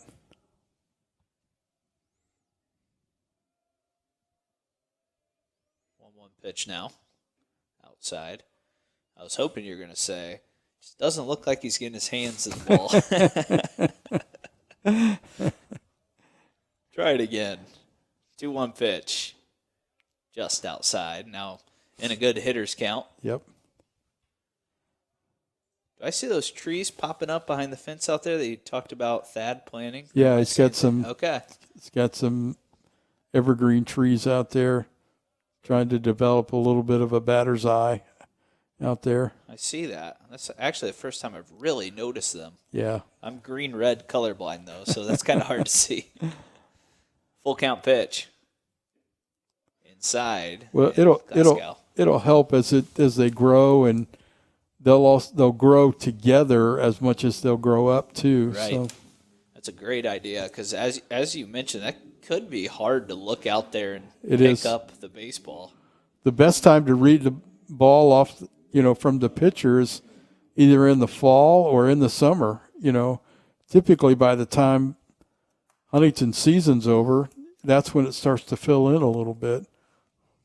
Clarkson, his last time up, hit one into the trees down the right field line. Takes that first pitch down in the turf. That's good, down in the turf. Yeah. Good job. Used to saying dirt. I think people would live with me if I kept calling it that. I think so. Infield, 1-0 pitch, long pause, delivers. Cam trying to do it again. Swings and misses. I saw a video in the offseason of Cam doing some deadlifts, and he had a certain amount of weight on there. I don't even want to guess what it was. It had to be 500, 600 pounds that he was lifting, and he posted it on Twitter. And I'm just like, this guy is an animal. I mean, he is insane in the weight room and works hard at getting his body in shape. He's a strong kid. He works really hard at his game, and as a coach, really all you ask out of him is, Cam, I'd like to get 3 swings. Yeah. 3 swings each at bat, and then we'll go from there. Well, he's got 2 hits so far in his first 2 at bats, and he's got 1 swing in this at bat. He's got a 2-1 pitch coming. Here it is. Takes a look at a strike. Good breaking ball. Good breaking ball away. Yeah, that was a quality pitch. It's now 2-2. And to be honest with you, it's probably a good take from Cam. Yep. Because it's the only way you're going to do something with that is if you hit it the other way. Infield throws over. Now with 2 strikes, you've got to defend against that pitch.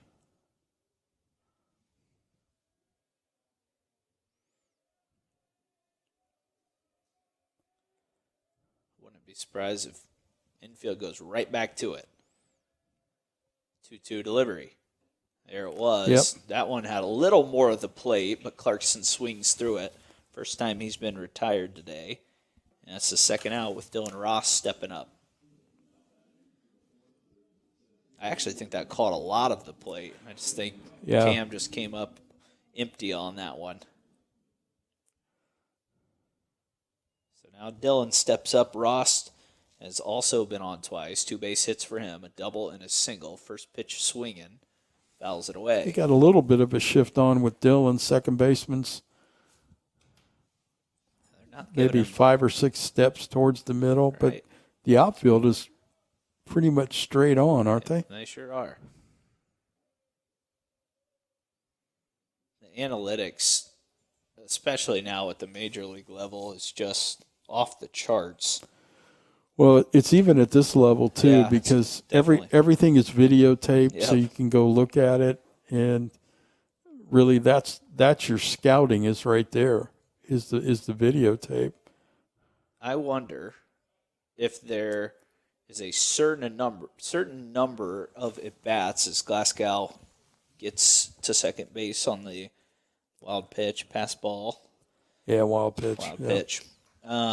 I wonder how many at-bats you have to watch of a hitter before you decide to shift on him, though. Yeah. That's a lot of at-bats for your coaches to watch. They've got all the at-bats from last year. Yep. Plus this year. And some of it you're just kind of playing percentages that, what kind of velocity does your pitcher have? Are you expecting, right-handers and left-handers to pull the ball? And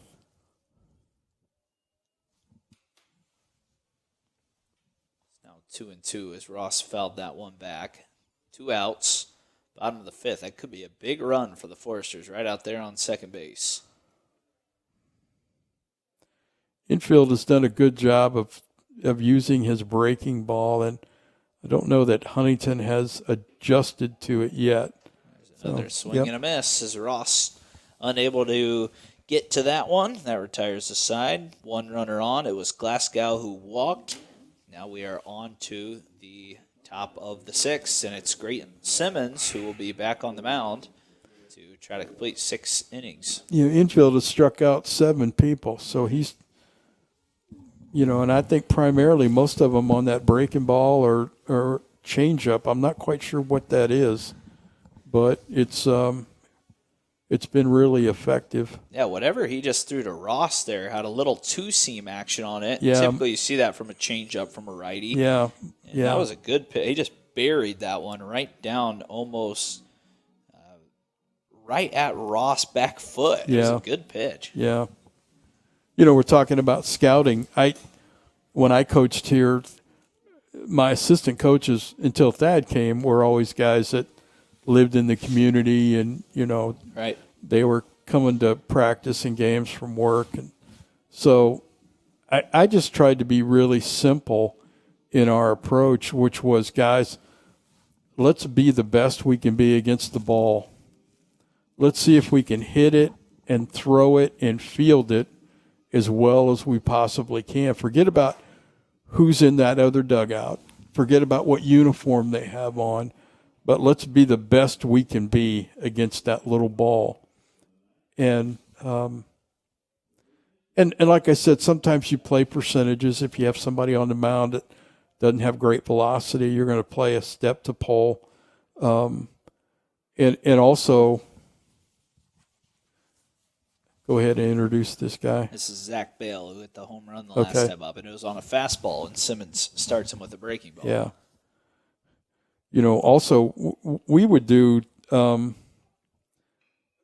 a good swing. Bale, 2 hits. Actually making 3 hits. He's 3 for 3. He's been the main offense today for Marian.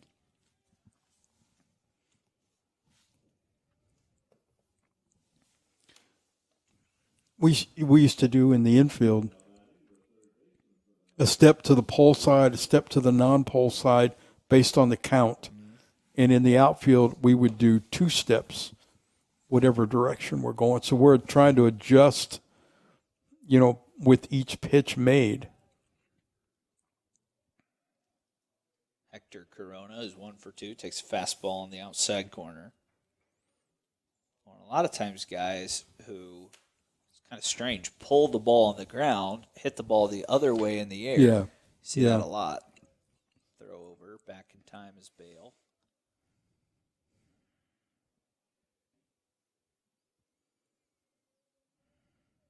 Now the wind's blowing out to right field.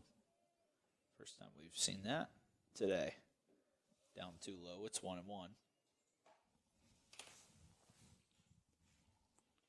Yeah, it's one of those days where you got to look up at the flag almost every hitter. So Corona waits for the 1-1 pitch. Good swing there. Fouled it right back. Just missed that. Ball looked like it was up and out over the plate.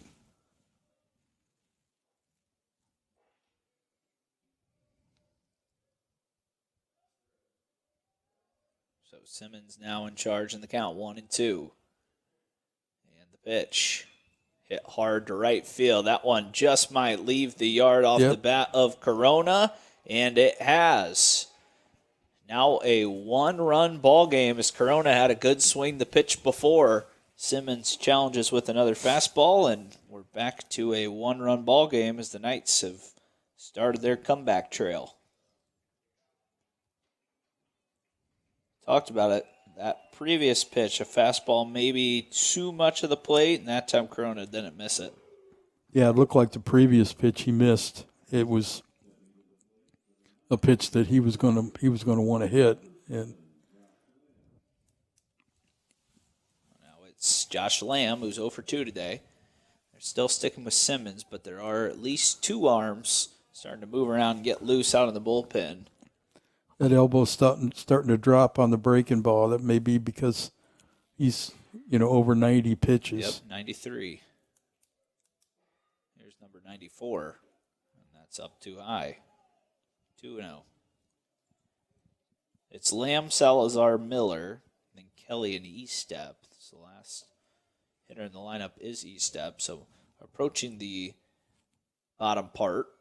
As that one catches the bottom of the zone. Again, Pelletier maybe getting that one called a strike.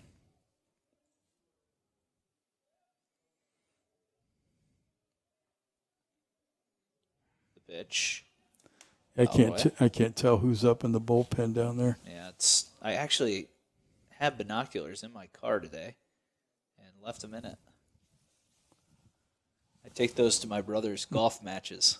Oh, okay. So I can see who's teeing off. See if his ball is in the trees. Left side, Flores deep in the hole. Long throw from the backside and doesn't get it there in time. I was trying to see if that ball was going to stay in play. It did. But now the bat's starting to come alive a little bit for the Knights, and I'm assuming Simmons' day is maybe about to come to an end. Yeah, probably Shovelin coming into the game, I would assume. Grant did a good job. He did. Maybe ran out of gas just a little bit here in this 6th inning. Haven't seen Thad ask for a new pitcher yet. As we'll see if maybe he's going to live with Simmons here for another batter. And he's not. So the end of the day for Grant Simmons will be after 5 innings. We will not close his line yet because he is responsible for Lamb over at first. And then once we can tell who the new pitcher is, Coach Frame believes it probably is Keegan Shovelin, which is a great guess. We'll let you know for sure. Yeah, I thought Grant was good. Just kind of ran into 2 bad pitches today that led to 2 home runs, and that's what the 3 runs came from this afternoon. Umpires are doing something today I've not seen. I think they're checking for checking mitts, and Be quiet, Mike. So yeah. They seem to be doing the same thing that they do at the higher levels. Check to see if the pitchers have the sticky substance. Some kind of foreign substance in their glove. Okay. I guess I'm sure that's a possibility at the college level, but I've not ever seen that when I coached. In the major leagues, they get so into it. They check their hats and their belts, and it's like you're going through a TSA line. That's right.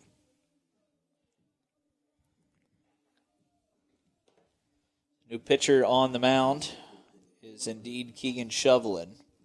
Transfer coming in this season. His first season went to Spoon River.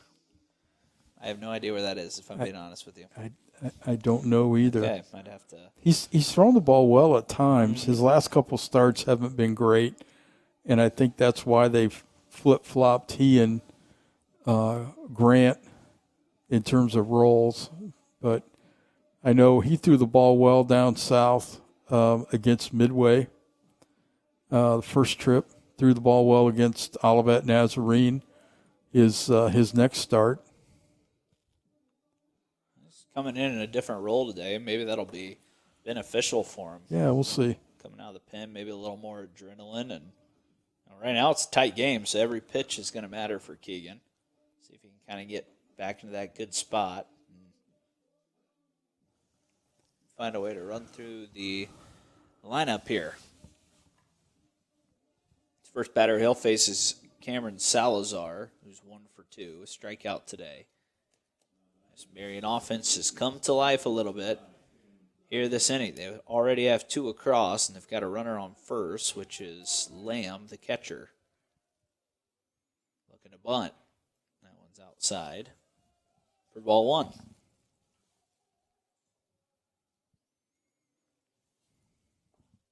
Salazar singled his first time up and then was thrown out trying to steal second.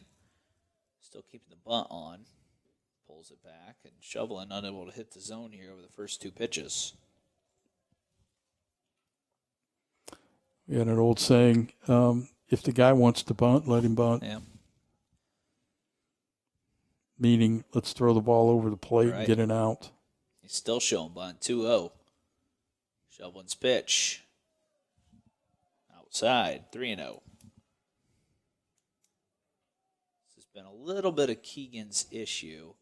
His command really hurt him, especially in that start where it got off to such a tough start at IWU. Was not throwing it over the plate. And he still hasn't. It's a 4-pitch walk. So Lamb up to second. Well, it makes it difficult when the pitchers come out of the bullpen and they don't throw strikes. It is. And it's a tough job. You got to throw strikes right away. Yep. And because typically you're coming in when something's not going the way that you want it, and you can't throw gas on the fire here. So Miller's up now. He's also showing bunt. And a pickoff play to second, diving back in time, was Lamb. I did not see on the live stats that Lamb was subbed out for a pinch runner since he's the catcher. I don't think that's Lamb out at second base. I just can't quite tell. So probably a little speedier runner instead of your catcher in scoring position. Miller, a quick show. The pitch. Down too low.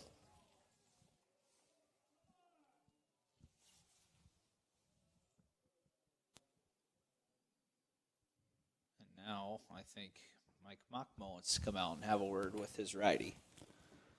The umpire signaled it was 2-0. I think it's 1-0, yes, isn't it? Yes, it is. It's 1-0. Well, I wish I had a different angle on some of the balls and strike calls. Yeah, yep, that one was pretty close there, too.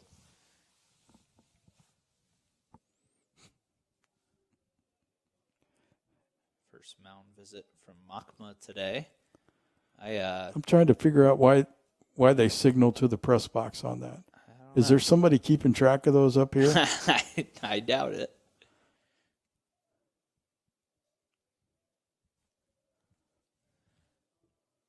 1-0, Calvin Miller at the plate. Another lefty for this Marian Knights team. Not showing bunt now. Swings, hits it up the middle. It's a base hit. Runner being sent from second to home. Throw goes to third. It is not there in time, and the backside runner moves up to second. It's a tied game, and the Knights aren't done yet.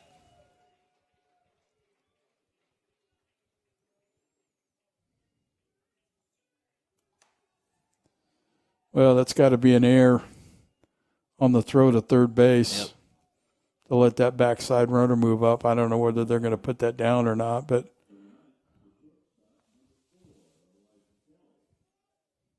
so it was Lamb that came around to scored, and then Elijah Kelly now at the plate. It's 4-4, top of the sixth, and Huntington now is going to have to really dig deep.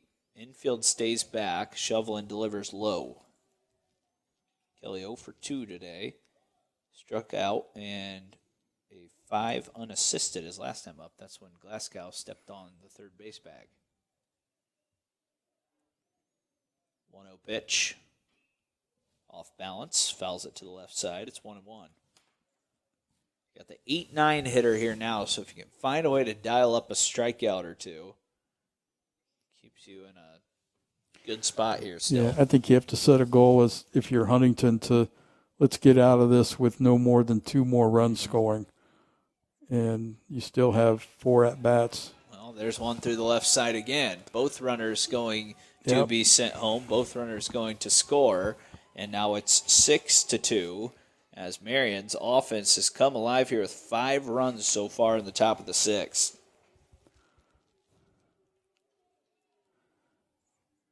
Huntington got somebody else up in the bullpen. Looks like it. Salazar and Miller who came around. Kelly with the 2-run single. Shovelin yet to record an out. The day is over on Simmons. He gave up 4 earned. And now it's Dawson Estep who's 0 for 2 with 2 strikeouts at the plate. The pitch. Down too low. Big jump down at first. Snap throw, not in time. As aggressively, Kelly was jumping off the bag.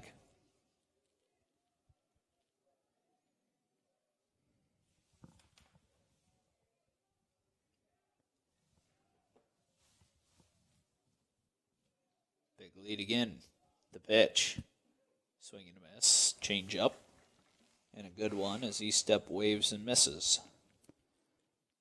Kind of interested to see Marian not bunting in this situation with their 9-hitter. And they were bunting earlier in the inning, or at least showing it. He did just get a couple new signs from his head coach, Todd Miller, down the line. There's a pickoff to first, and they got him as Kelly was aggressive the entire time he was at first, and this time Shovelin gets him. It's a big out. Yeah, that is. Pickoff goes 1-3. And now back to the batter, Estep. The 9-hole hitter is 1-1 in the count. The pitch. Good breaking ball over the outside corner. Now 1-2. Now you said it earlier. You didn't think 4 runs was going to win it. Yeah. And that HU offense has just been pretty quiet since that first inning. 1-2 pitch. Down too low. I'm not sure 6 runs is going to win it. Yeah. At this point. Well, infield has thrown the ball well since that first inning. Yes. We've talked about that a couple of times, and there's really nothing going on in their bullpen right now. Swatted down the left field line, long run over there, and that ball is fair. I thought it was going to slice foul. It's up against the wall, and it's a double with 1 out here for Dawson Estep. So Estep's first hit of the day will bring up the top of the order and Rader. And McManus, if he comes up in this inning, which it looks like he will for sure, Marian will have batted around. 5 runs across now, 10 hits for Marian. 5 runs in this inning, I should say. It's 6-4. Knights on top. Big lead again out at second. Marian Knights aggressive out on the base paths. Good block by Pelletier. Well, Keegan has not fooled anybody yet. He came into the game, and Marian's had really good swings against him, except for the walk, obviously. Helped himself out big time with that pickoff as well, because right now it would be runners on second and third. Left side, Flores gets down on it, makes a strong throw across. Now 2 retired. And that's been Huntington's problem so far this season. And I know it frustrates Mike Machma, the pitching coach. They just are not able to execute pitches. They do in the bullpen, between starts, right. but when they get into games, they've just not been able to do it consistently anyway. Right. The pitch outside, it's 1-0. Which, as we've talked several times, going into this season, the thought was that, well, we're going to be able to score any runs, and because they thought the pitching was going to be really, really solid, and so far it's kind of flip-flopped on that.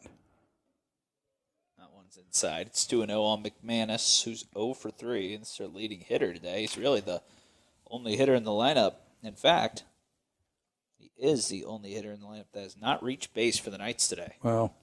They've been impressive. Marian's been impressive at the plate. I remember some of these guys from a couple of years ago, maybe, and maybe last year. I guess it was last year, but they have a solid lineup. They've had good at bats today. 3-0 as McManus waits. The pitch, breaking ball, finds the outside corner. 3-1. It's interesting. 3-0 breaking ball. There's no such thing as a fastball count anymore. No. I feel like. I mean, he's their best hitter. Yep. And you got a base open, so maybe that's the thinking. But the guy on deck's got 4 hits, I think, hasn't he? He's 3 for 3. Yeah. McManus rips one into the Marian dugout. They all dive out of the way in time. Now it's a full count. Yeah, and the guy on deck, Bale, he's the one that started this inning with a base hit. Yeah. He's got a homer and another single as well. Big pitch in this game from Shovelin. Full count. Forster's down to top 6. Payoff. Outside. Throw to third on the steal. Is in time again. And Todd Miller is not impressed with some of his team's base running mistakes right now, as they just ran themselves out of an even bigger inning potentially. Yeah. It's a head scratcher. I think when you've got the guy coming up, the Bale kid, is it Bale or Bale? It's Bale. Yep. Bale. You want him to. You'd like to see him have an at bat with runners on base. So. Yeah, and you could see right away, Coach Miller was not happy at all with his base runner getting thrown out. They actually, in that inning, Coach, Huntington made 2 of those outs with their pitchers and catchers throwing players out. I don't think Coach is real happy with the base umpire, either on the pickoff at first base or that throw out at third base, caught stealing. The ball definitely beat both of the players to both bags, but I guess it was just whether they got a hand back in or not. But either way, that ends a big inning. McManus does get on for the first time, but that's kind of ended by Eastep, who's thrown out, makes the final out at third, the old golden rule. And then for Shovelin, did get some help from his defense there. It'll be Mason Meyer, Declan Thompson, and Owen Immel, the 3 hitters that will come up for the Foresters. Still a lot of baseball left. Foresters have at least 4 at-bats left. They got to start hitting infield again. He's been good since that first. Yeah. Got 8 Ks on 88 pitches. We do have somebody throwing in the Marian bullpen.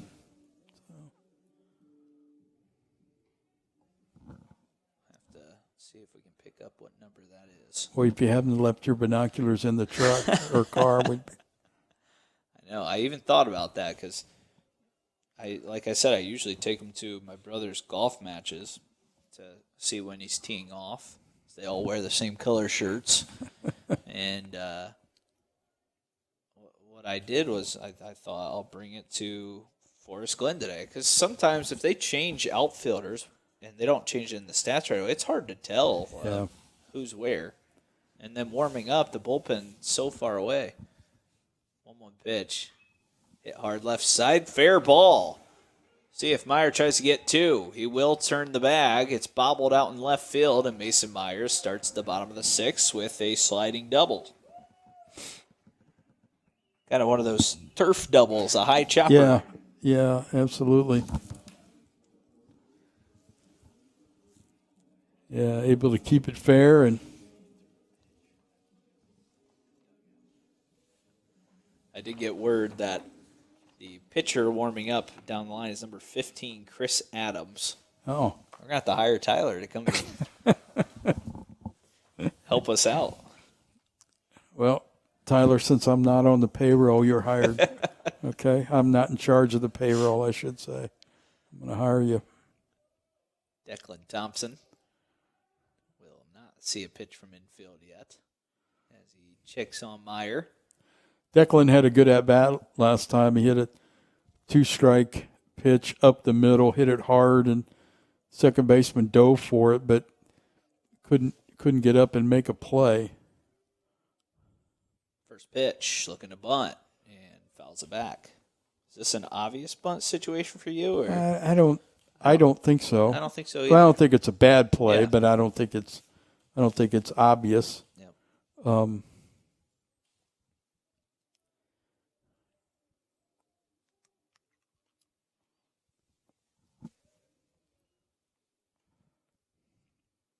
course, Marian now going through some of their bunt coverages to figure out what's going on.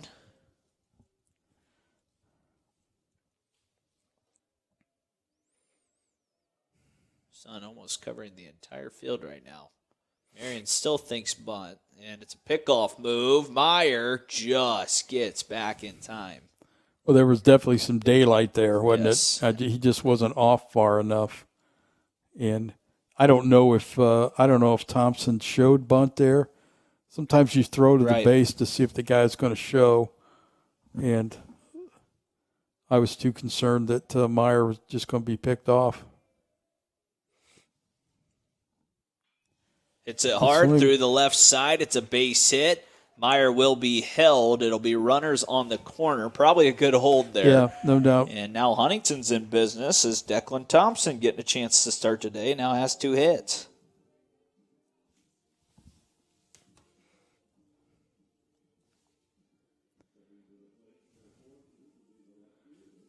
As I mentioned earlier, Declan got an opportunity in the lineup, and especially with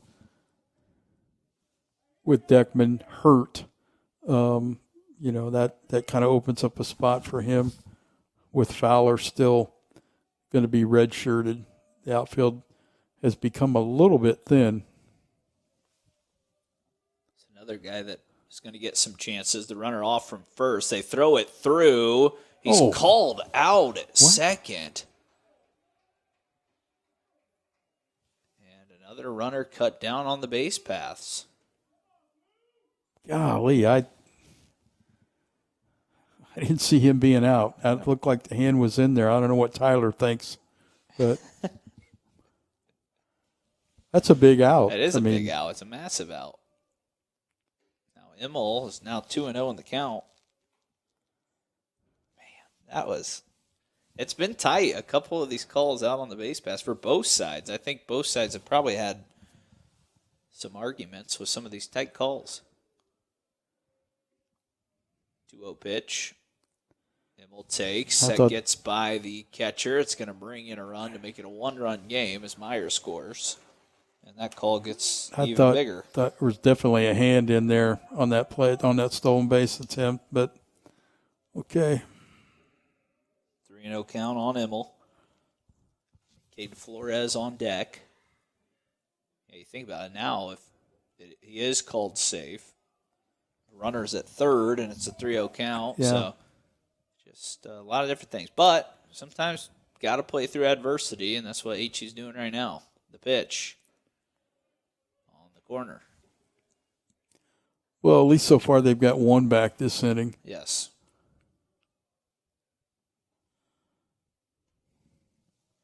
Infield at 94 pitches. This one lifted left side, right at the left fielder who comes in, and Miller makes the catch. It's the second time that Owens flew out to left. He's 0 for 3 now today, and now Cade Flores will try to get it going from the 9th spot. It's a guy that you'd love to get going if you're Thad Frame and the staff. Yeah. He's shown a lot of ability and a lot of skills. Just got to put it all together now. Shows bunt. We hit around 350 last year as a freshman. He was at the end of the year, he was the everyday shortstop. Right.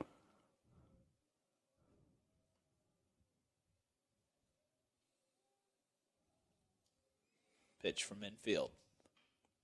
Hit softly to the right side. First baseman able to come over and get it. Bale flips it on to infield, and the inning ends. Huntington gets one back. It'll be the top of the order for them when they come back up in the 7th. But still some chasing to do, and we'll see if there's going to be another change on the mound for Thad Frame. I think that he just went out and looks like there is. Yeah. Someone else is coming in.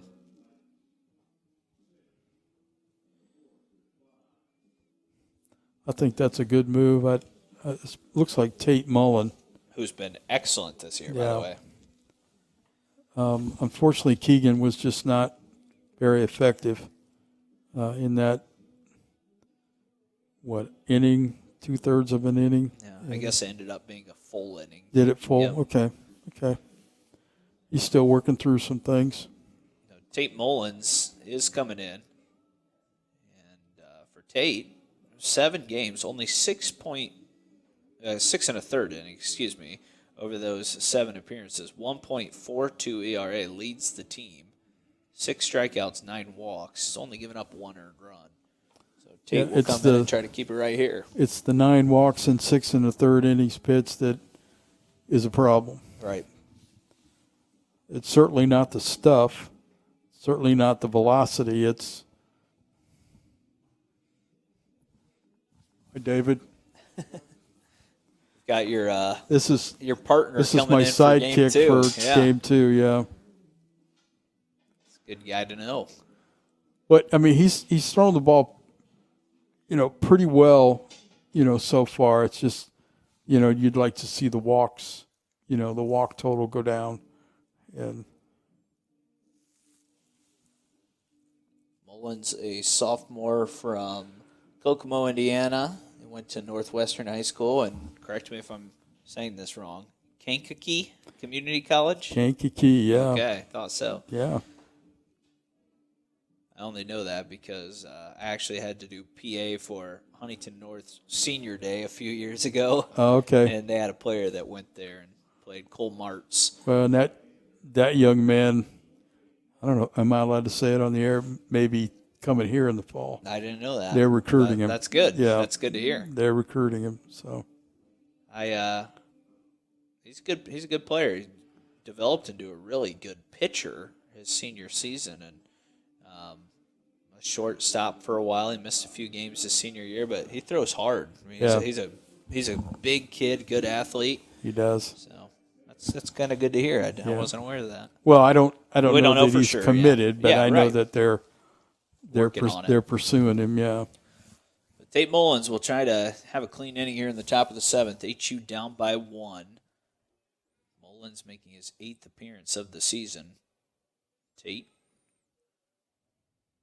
delivers outside. I feel like so many relievers nowadays come in and do this thing with their leg where they set, and then they deliver. You see it from Mullins as well. So many different ways for pitchers to throw and set up nowadays. Well, as I mentioned, the Marian pitcher comes close to coming set twice. Mm-hmm. Tate does the same thing. Yeah. And I guess I guess if you do the same thing every time. Yep. They kind of live with it, I suppose. Mullins will deliver the 1-1 to Bale, who stares at it too tall.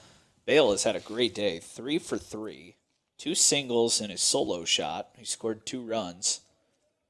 Came into the day just hitting 250, so his bat has woken up a little bit this afternoon. The pitch, way outside. It's maybe a little bit of the wildness that we talked about with Tate. Mike talks about non-competitive pitches. See, that's a non-competitive pitch. That would definitely go in that category. Yeah. The hitter immediately knows that that's not close to the strike zone, so I don't have to make any decision. Here's the 3-1. Swing and a miss again from Bale.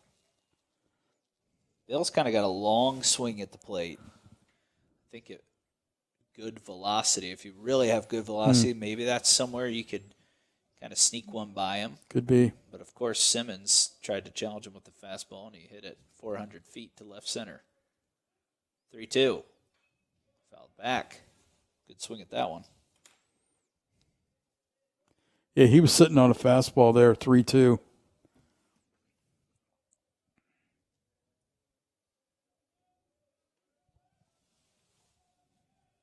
Still full count. Mullins with the payoff. Another foul. Good at bat here from Bale. Another fastball, I think. Sure looked like it.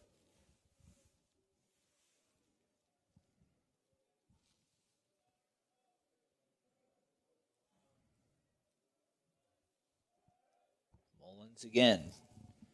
Infield and outfield playing Bale straight up. The pitch is outside. It's a walk, and another good at bat from Bale, who's on for the 4th time in 4 plate appearances today. And now Corona comes up, who's been on his last 2 times and hit a 2-run shot to right center field his last time up.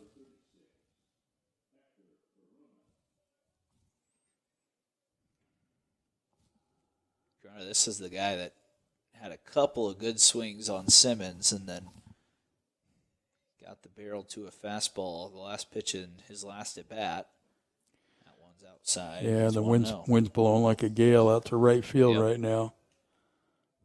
You see Mullins maybe trying to stay outside against him, but that pitch was a long ways outside. Still a couple of bodies just standing up in the Marian bullpen. One arm maybe getting loose out in the left field bullpen for HU as well. As that's too low. It's now 2-0.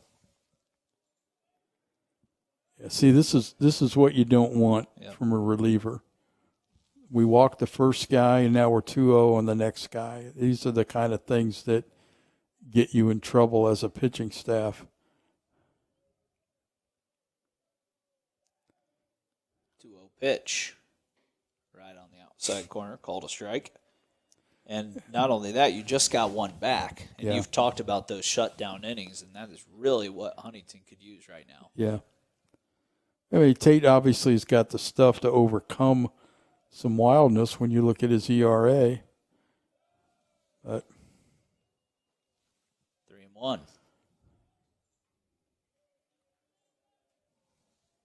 Got Lamb on deck, Salazar to follow, Miller, Kelly, and Estep after that. 3-1 pitch. Foul back. Full count. I don't think we will see the runner started here with Bale, but on a full count pitch, you never know. Well, I think this is a big pitch in the inning, big pitch in the games. I mean, we'll see what happens. Pitch, runner stays, and nice piece of hitting there by Corona just to stay alive. That one was well out of the zone. Got a barrel to it.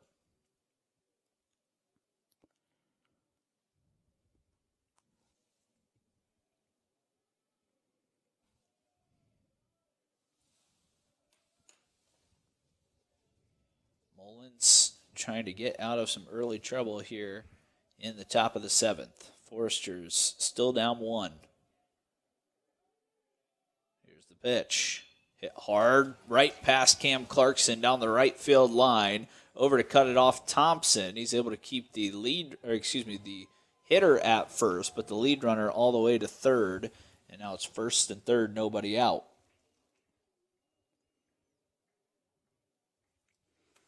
See, that's a byproduct of getting behind in the count.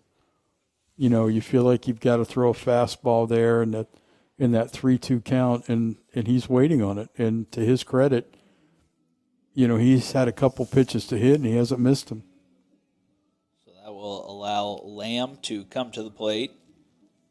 Lamb today is 1 for 3. He singled his last time up, came around to score. It does look like another righty just now getting things started down in that bullpen as Coach Machba makes another delivery, his second visit.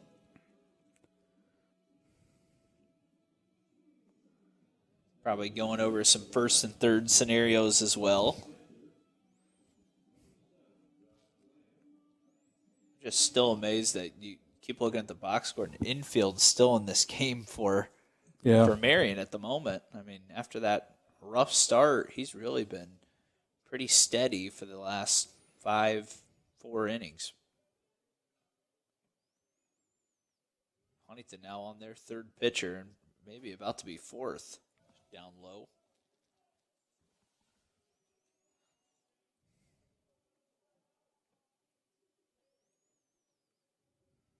Huntington could use a double play ball here in the worst way.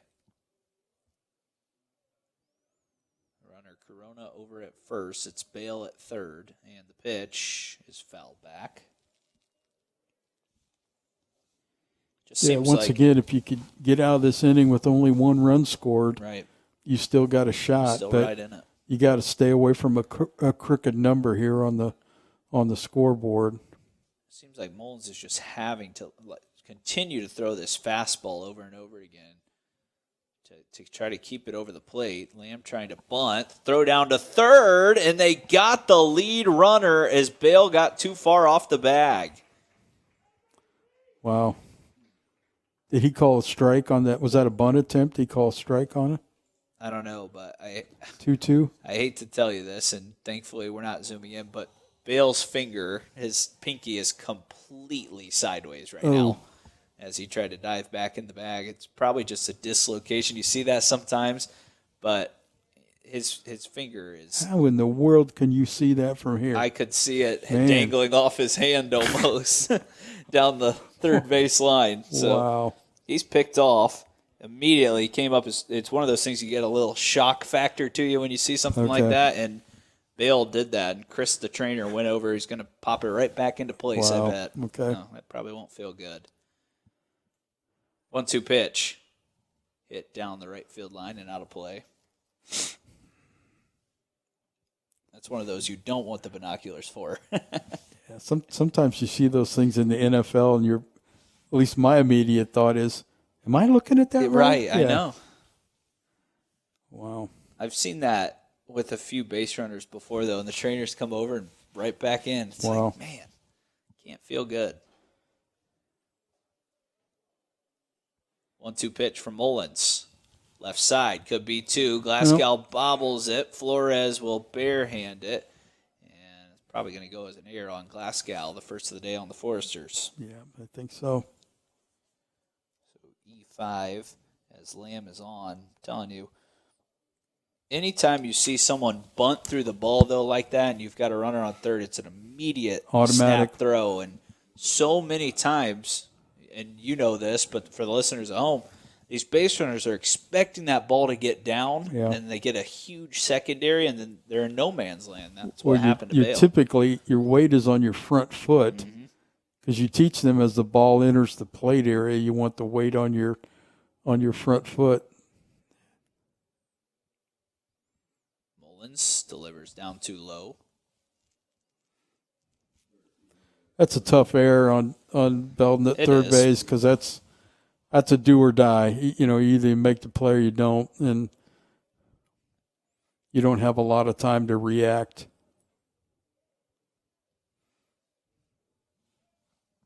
Salazar, who walked his last time up, is also single today, 1 for 2.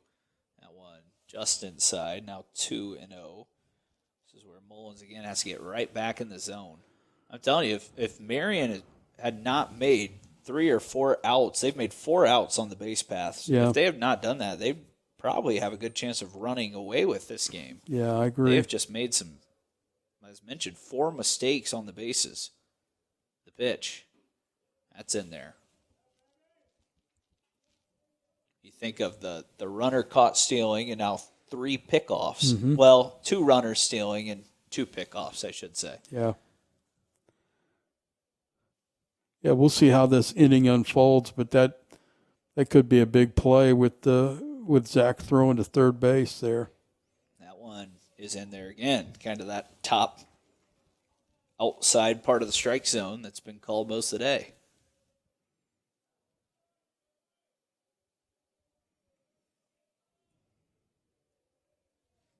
Huntington playing Salazar pretty much straight up here, both in the outfield and the infield, looking for maybe a ground ball to get out of this inning. The pitch, swing and a miss. So Mullins gets another piece of the puzzle put in place and now just has to get one more out to escape what's been a roller coaster of an inning. Yeah. Now Calvin Miller back up. Not sure what the umpire's checking here. We didn't have a change, did we? I don't see one.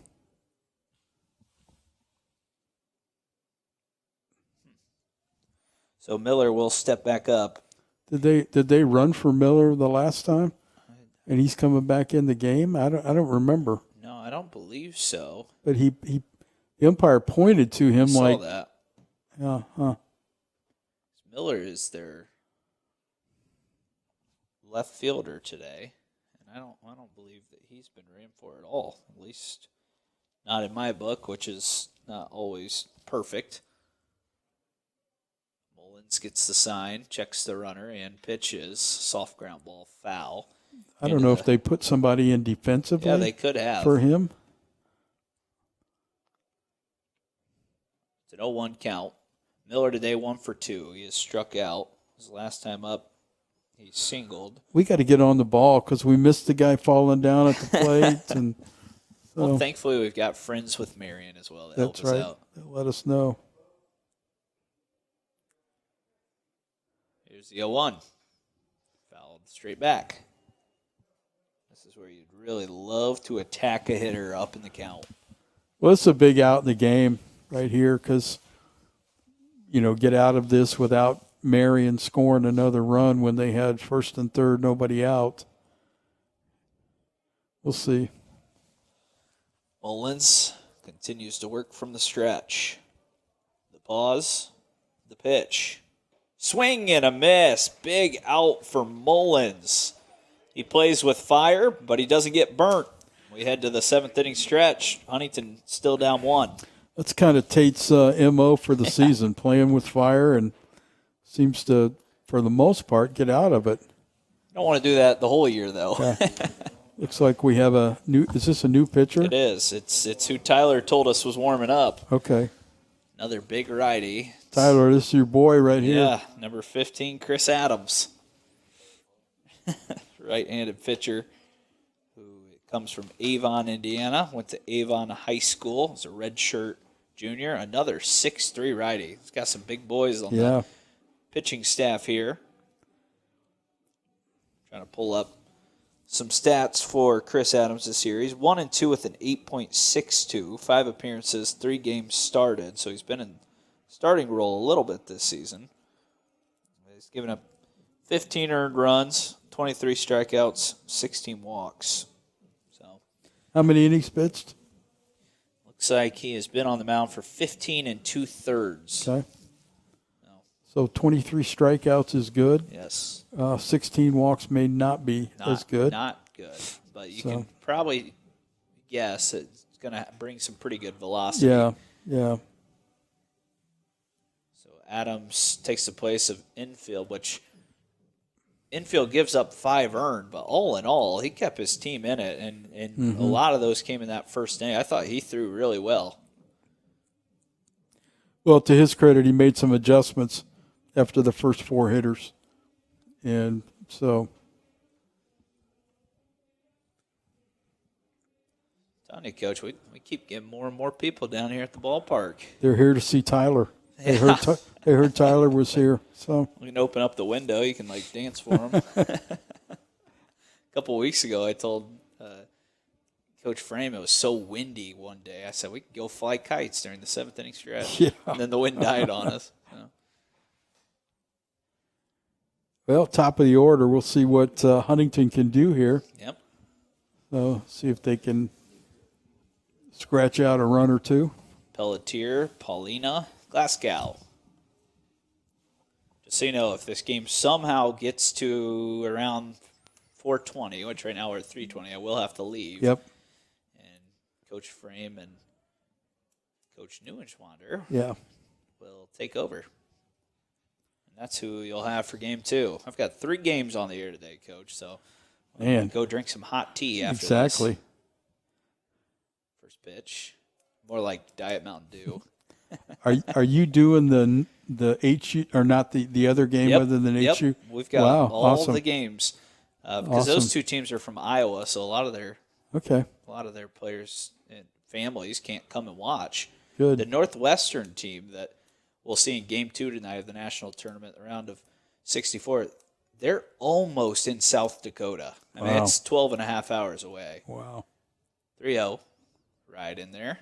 It's now 3-1 to Pelletier. Yeah, it's the first game all year I've called that hasn't had Huntington in it of any sort. Well, that's kind of cool. Yeah, it is. It's like what we did for the national or the Crossroads League tournament a few years ago here. Yeah. At Forest Glen. It's good for those people to be able to watch the game. They don't have to pay for that, do they? No, absolutely not. That's good. That's good. We're one of the few schools that lets our basketball games stay free. That's good. That's a good thing. Pelletier strikes out swinging. He was up 3-0 in that count. And then all the way back came Chris Adams to pick up his first strikeout to the first batter he faces. Now Paco Paulina will step up, who's had a good day again today. Knocked in a single all the way back in the first. Not sure what Zach swung at 3-2, but he was definitely fooled. Yep. The pitch. Paulina takes low. Nice pick behind the plate.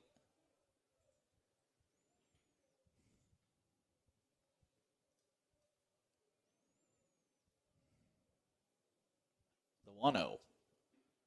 Fastball outside. Pretty good pitch. Yeah, it's we got to see through the umpire and the catcher, but the 2-0. That one's down low, so now 2 straight hitters have been up 3-0 in the count against Adams.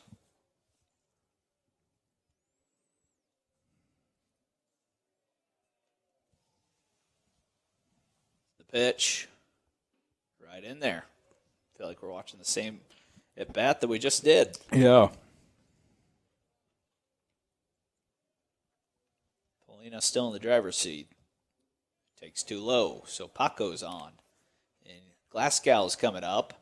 That is the tying run over at first on a walk.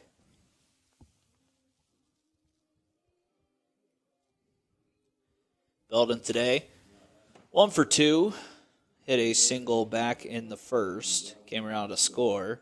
And then he also walked back in the 5th. Got as far as second. And then a couple hitters behind him couldn't get him around.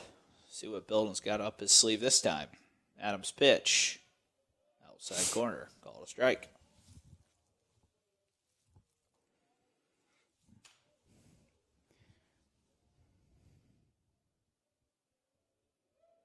Big righty sets. Here's another one. Good swing. Fouled right back. It's a good swing. Belden was right on that. Fouled it straight back. That's always a sign. If you're watching the game, if foul the ball straight back, then they just missed it.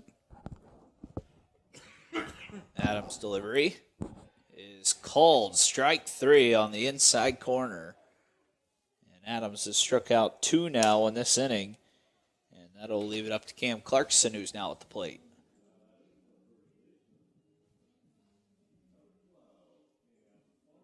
Cam today, 2 for 3, struck out swinging his last time up. He hit a solo bomb to right field earlier in this game, all the way back in the third.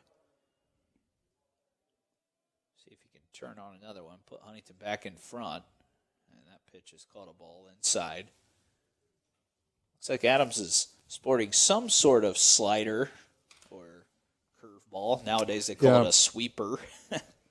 They've changed the name of pitches even. 1-0 pitch. There it was again, and it's in for a strike. Yeah, I don't know what that is. It's not a split finger. I think it's too hard to be a split finger. It might be a hard slider. Yeah, or a cutter. Yep. Yeah, a ton of guys throwing cutters nowadays. 1-1. There goes Paco. Cam takes, throw down to second, and it skips by the shortstop. Paco is in safely, and now the tying run out on second.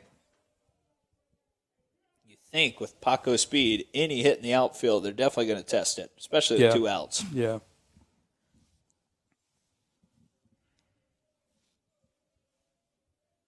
Cam, a chance to add on to what's been a good day for him offensively. Clarkson waits. Adams delivers. Cam takes on the outside corner. 2-2.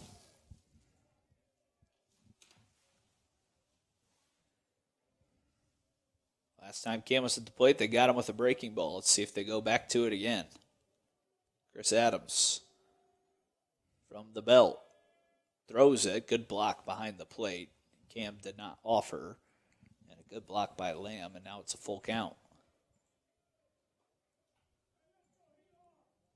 Got a decision to make. The base is open at first base, but that is the go-ahead run. So we'll see what he throws here. Adams delivers. Cam swings and misses again. Looked like another breaking ball. And for now, it is still going to be a 1-run lead as we head into the top of the 8th. The Knights trying to win game 1 here, the doubleheader against the Foresters.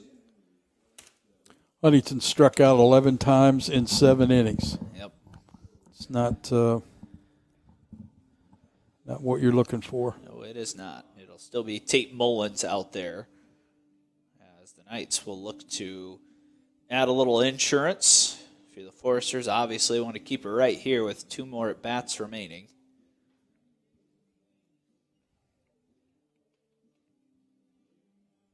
The wind, it's literally changed directions about every inning, it seems like. Seems like it, yeah. Swirling down here in Forest Glen Park. If you guys have never been out to Forest Glen Park, you should definitely try to get here at some point this year with the warm weather starting to come around. It's a great place to watch a ball game. I know I'm a little biased, but it really is. It's a very cool NAIA environment.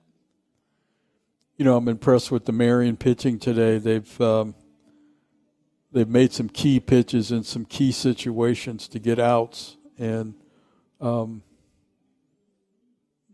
think that's a big reason why they're ahead by a run here in the 8th. Looks like Huntington's had some opportunities, but those big pitches have got him out. Looks like Mason Meyer is walking down to the bullpen as well, Coach, with a catcher along his side. So he's one that's come in and put out some fires this year as well. Yeah, he's kind of looking forward to getting back on the mound again because his outing at Taylor was not very good. Huntington had a 8-6 lead with 2 outs in the bottom of the 8th, and I think Mason walked 4 or 5 people in a row.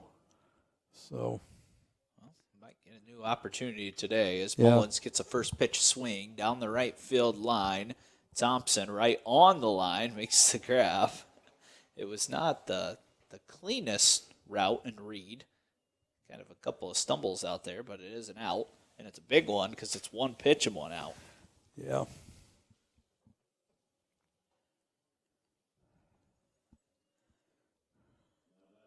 Now it's the 9-hitter.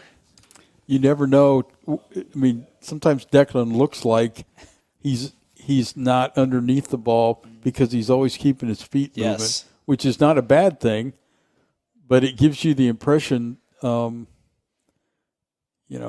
sometimes you sit in the dugout as a coach and the ball's hitting the outfield and you're like, even though it's still in the air, you're thinking, I'm not sure that ball's caught yet, you know? He got to it, pretty routinely, though. He's right on the line. Right on the line, and, the fence is getting closer to him. And the sun is in his eyes out there right now. Yeah. Yep, you're right. A lot of different factors. 1-1 now on East Step, who is 1 for 3, doubled his last time up. And then he was thrown out at third with their best hitter today, Bale, at the plate. Pitch. Too tall.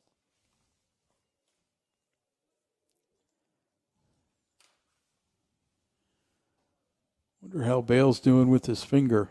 I was kind of wondering if he would be able to come in and hit again. 2-1 pitch in there for a strike. Now 2-2.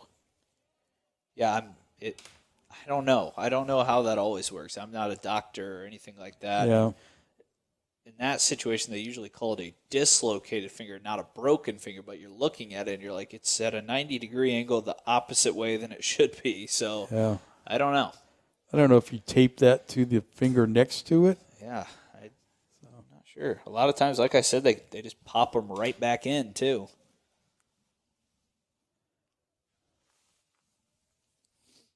My friend Connor Platt's a physical therapist. We could probably get him over here on the mic and explain it to us. We could. He's often in Platt Arena working. Swing and a miss. Mullins, another strikeout. As that's 2 down. A nice start to this inning for Tate, and now it's the top of the order. This is more of the Tate we'd like to see. Maybe go right at hitters and stay in the zone more often.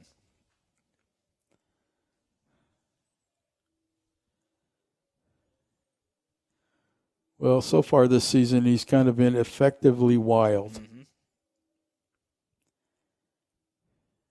He obviously has good stuff. Pitches out of the zone to Rader.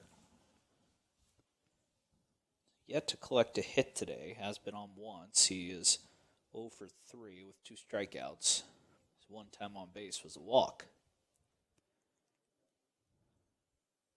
1-0. A little too high. Okay. Sometimes it's felt like we're flipping a coin a little bit today. And it's a hard job. I know that. It's been a little tough. 2-0 pitch. Popped up. Clarkson giving it a look. First chance for Cam. Kind of looked like he thought that ball was going to stay in play, and it's caught by Paco. Wow, that's a nice play. I thought the ball was heading out of play. Cam was overrunning it, but I think he probably heard Paulina calling him off, and Paco makes an over-the-shoulder grab. Nice play. Yep, and Huntington gets out of the inning 1-2-3. Obviously I'm a big Reds fan, and a guy that made that play look so easy, and Tyler will know who I'm talking about. Brandon Phillips. Yeah. He used to run out in short right field and throw his glove out at the last second and make that catch just every single time, it felt like. One of the guys that Thad played with here. In fact, Thad played 3 years of summer ball with him and 4 years here at Huntington. Austin Cass. Mm-hmm. His dad was an assistant coach here for several years, and his dad is in the Indiana Baseball Hall of Fame. But he's the best I've seen here do that. Yeah. And he took so many hits away from people just because he would read that ball right away and go get it. And what a lot of young kids don't understand, you run normally and then throw your glove out. Exactly. You never run with your glove out because you slow down. And exactly. It's something that it almost becomes habit for you once you do it so much, but you run after it normally and then throw it out. I see so many kids, you go watch a little kid play and they're running with their glove out and they're so slow, and it's thinking if they're pumping their arms to get after this ball, probably be a little easier. Well, the one thing that made Austin good was he worked on it during BP. Yeah. And so First pitch here from Adams to Ross is fouled to the left side. Dillon is 2 for 3 today, knocked in a run, double and a single and a strikeout. Meyer, who is just out of the bullpen, is now on deck. A little jog in between innings as that one was spiked by Adams. It's now 1-1.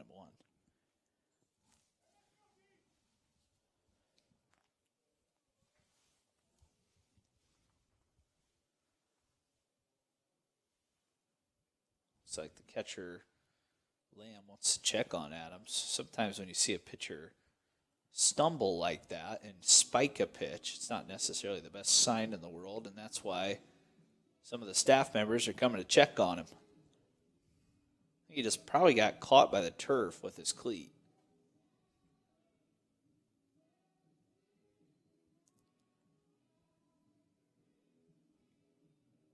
So it'll be 1-1. I think they're going to let Adams maybe throw a pitch. Make sure he's ready to roll. And it looks like he is. It's good to see. I'm not quite sure what the issue there was. I think his left cleat got stuck when he was trying to land on the turf, and that's why he threw it at about 55 feet. Okay. But seems to be okay and ready to roll with Ross even up in the count at 1-1. And the pitch. Down low again.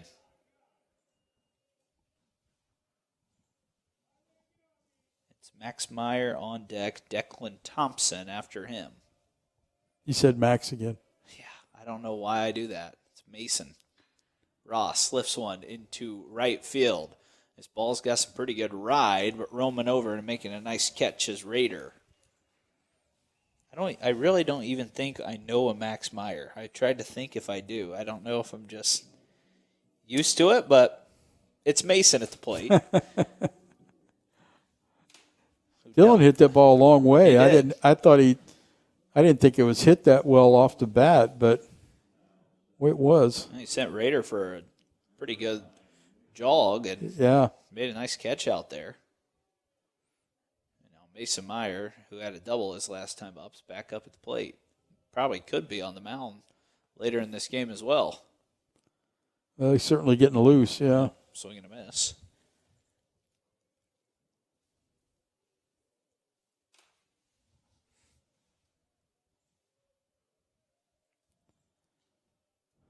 Pitch, breaking ball, right down the center of the plate. 0-2.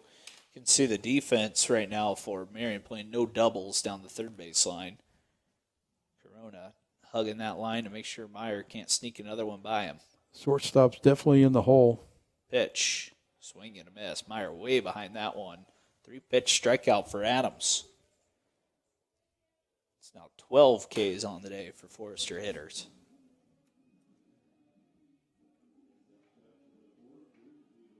It's Declan Thompson coming up. He's 2 for 3 today. See if he can get a little 2-out rally going. And it looks like Owen Immel is not the hitter on deck. As this one's grounded left side. Nice pick by Corona. Long throw. Pulls the first baseman off the bag. That's an E5. A long throw for Corona, but one that he should have put on line and maybe just opening the door a little bit for the Foresters offense. It is Owen Immel. So they had someone else out there, though, for a moment. I do see Ryan Wheeler as well getting a bat in his hands. Did they put somebody in defensively for Owen? They must have. We're just not catching this. I usually go by the live stats. I didn't see a switch, but I also need to start listening to Chant Thompson in between innings to let us know if they're... Yeah, but I've not heard anything. Yeah, I don't know if they... I'm curious if we're getting that on the live stats. Yeah. Immel at the plate, waits for Adams. Here's the pitch. Big swing and a miss. Adams is really bringing it with this fastball. Clearly good velocity. A few Foresters just a little late on it.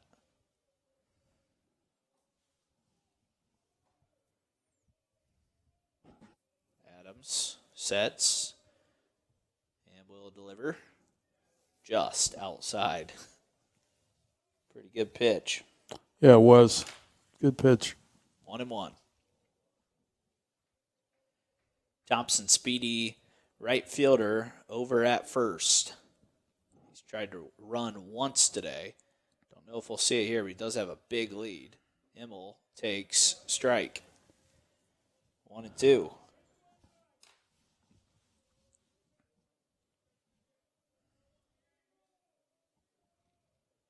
Adams looking for another strikeout.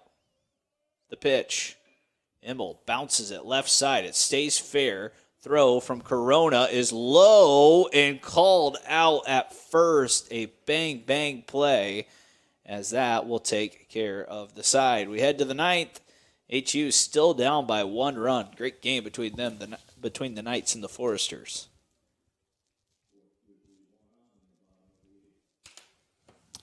Looks like Mason Myers on the mound. Yep.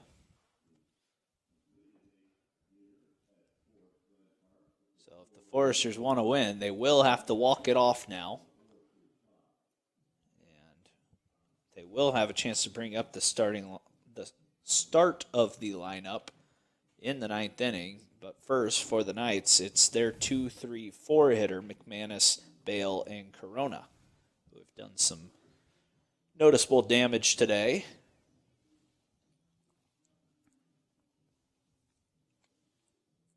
Better check and make sure we don't have anyone commenting and trying to say hello to us, Coach. It doesn't look like we haven't for a while. We have for a while. I'm always impressed by how many people are tuning in and interact with us during baseball.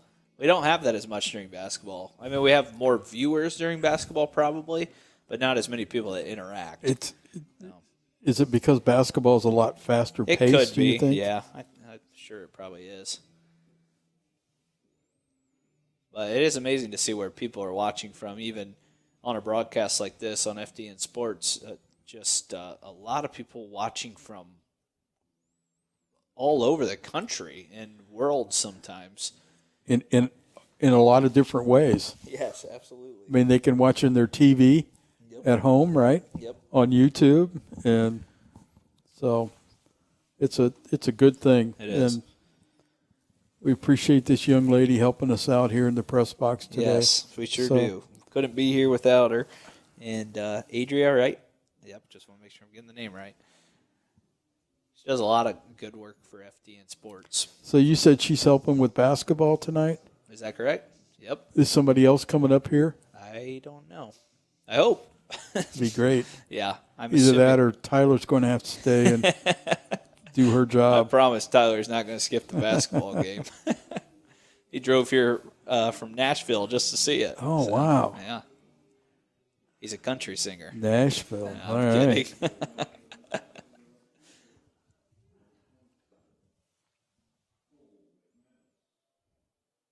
Max Meyer, first pitch. And you did it again. Gosh, Mason Meyer. I don't even know what's wrong with His me. parents are going to be upset They're at you. Be upset with me. I'm so sorry. The pitch from Mason in there for a breaking ball strike, 1-1. That's like the most simple name to get correct as well. This is Marian's best hitter, or at least statistically, coming in, right? Yep. Ground ball right side. That's foul. As Clarkson picks it up. 1-2. Yeah, he was their leading hitter coming in, right around 300. Okay. And he has been on base once. It was via a walk. Myers pitch. Fastball down. It's 2-2. So if Huntington can get through this inning, they've got 9, 1, and 2 coming up. Yep. Mason delivers the 2-2, and he hit him. At this point, that's going to be difficult. Now you've got a guy that's been on every single at bat coming up, 4 times to the plate, 4 times on base, and that is Bale, who steps up. He's 3 for 3 with a walk. hit a solo shot early in this game. And a dislocated finger. And he's in the ball game. Good for him. The pitch. Breaking ball. Misses inside.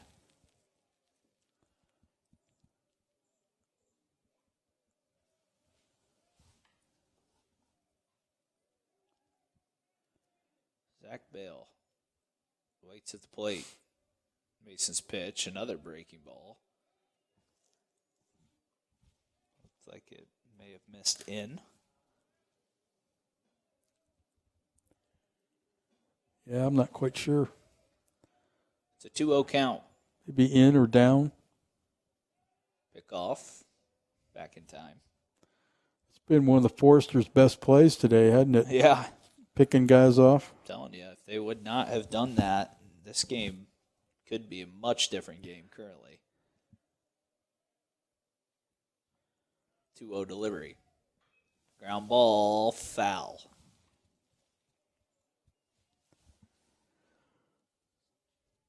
Love for Huntington to be able to roll one up the middle, get a double play ball. Haven't seen many of them this year. Actually, in the first few games that we've called together here at Forest Glen, we've not seen a double play ball turned by HU. They could use one.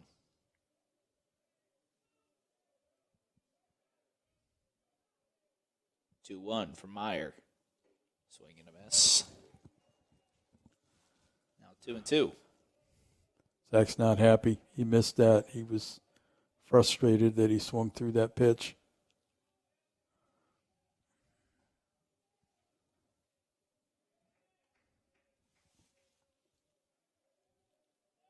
Mason sets from the stretch. His pitch, the runner's off. Breaking ball swung through. The batter got in his way. This is going to be batter's interference. Yep. Absolutely. Walked right across the plate. So that runner is going to be called out. That's a double play. So they don't roll the double play, but it's a strike them out, throw them out, quotes around that. Double play. You could see the hitter Bale walk right through the home plate area, and Pelletier couldn't deliver that ball cleanly. And that was strike 3 on him too, wasn't it? Yep. I mean, he took the pitch for a strike. And that was clearly the right call. As soon as it happened, it looked like that was interference, and that's what got called. So now 2 down. That's a big out because that base was stolen, I think, even if Pelletier had a clean throw. Yeah, they called him safe at second. Yep. Myers' first pitch. So this is Corona up? Yes, it is, yep.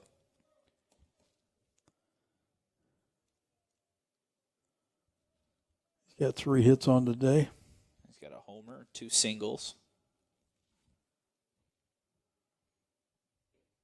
Good change up there. It's 1-1.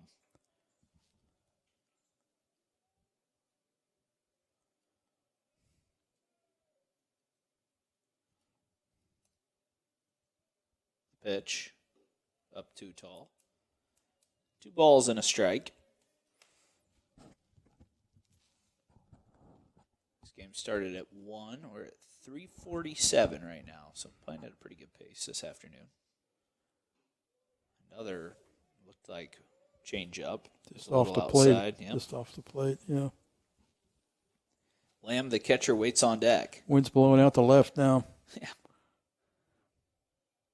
3-1 delivery. Up too tall. It's a walk. So a hit by pitch, a double play with a strikeout and batter's interference, and a walk now. And once again, it's not an out made on the base paths necessarily for Marian, but they have made so many mistakes today, and they're still in front. Yeah. Sometimes you think eventually it'll come back to hurt them, but HU's going to have to make it hurt in the bottom of the ninth. Well, that was an easy call because he definitely walked in front of the throw. Yep. I don't know if he was frustrated that on a called third strike or what, but he definitely did. Good breaking ball there. Misses the Lamb.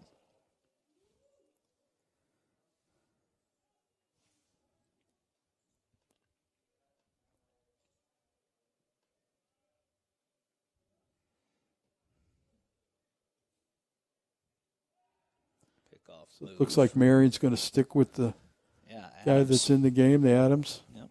Sure looks like it. They don't have anyone. They do have a guy with a glove on and a ball in his glove, but not really getting loose.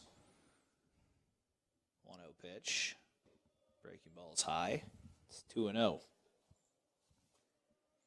This is where I'd like to see Meyer maybe just dial up some fastballs and say, see if he can beat me.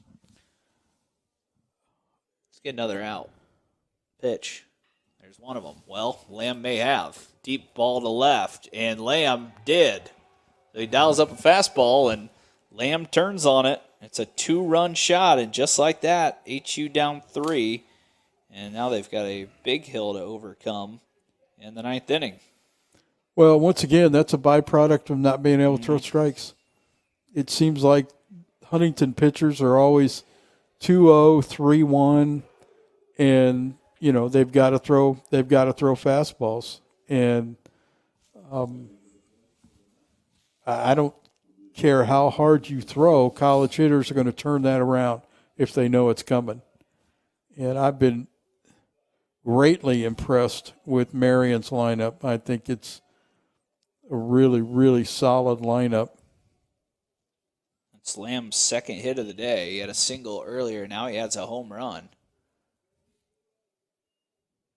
And you're right. I mean, they choose pitchers. They've just got behind a lot of hitters today, and then they're forced to make a pitch like that. And a lot of times hitters expect a fastball, and when they know or think it's coming and they guess right, sometimes it goes a long ways. Well, you like your relievers to be able to come in and pound the strike zone, as I mentioned earlier. Mm-hmm. And Huntington's pitchers have just struggled to do that. There's another example. It's another hit by pitch. So Myers now has hit a batter, walked a batter, struck out a batter, give up a home run. And the problem is if they take him out here, they lose him as a DH. Right. So they're going to lose him as a DH because whoever's coming in will now technically be the DH. Now you can obviously, hit for him, but they're going to make the move. Meyer's going to come out of the game. And new arm coming in is Carter Walker from Santa Claus, Indiana, the sophomore righty. I think that right now Thad's maybe just looking for some options out of the pen. You don't know what to count on down there. It is a big, almost security blanket when you're sitting in the dugout and okay, if I get to the point where the game's on the line, I've got this guy that I can bring in. And I know what he's going to do, and Huntington just doesn't. Yep. They just don't have that. And until they do, they're going to, unfortunately, continue to struggle. Yep. So Walker will come in, and he will try to get out of this 9th inning. HU will have a serious hill to climb as the Foresters are down 3 right now. You can't give up anymore. That's probably all there is to it. Carter threw the ball well last year, and then they made the decision to redshirt him and has not gotten a ton of opportunities so far this season. So far this year,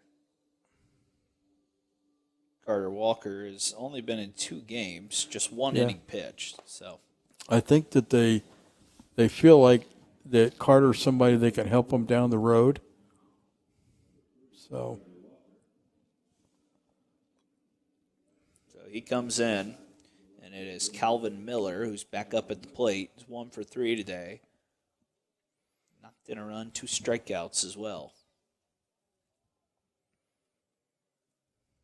Walker's first pitch, breaking ball, a good one. Swung over the top of by Miller.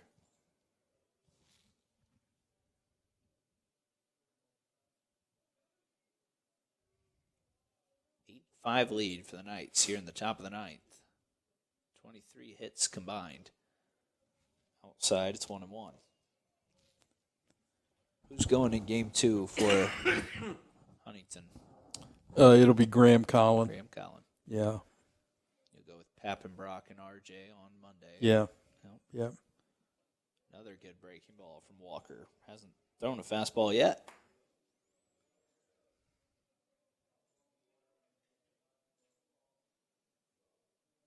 Miller, the lefty, sets back into the box. Walker trying to retire the side. The pitch. Hit hard and foul down the right field line. A couple of times Marian's first base coach has had to jump out of the way. Sometimes you're so close to home plate because you're positioning yourself so the runners can see you and the ball's hit and you're just like, okay, I'm going to turn because that's got radar lock on me.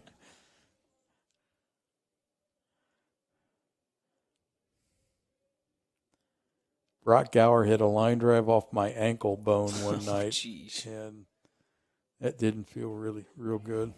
3-2.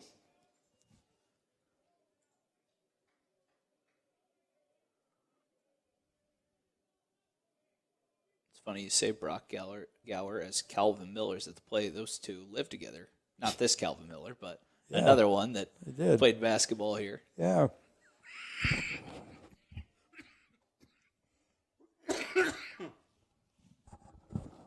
Two Huntington I hope kids. you guys couldn't hear that cough. Apologize. That's all right.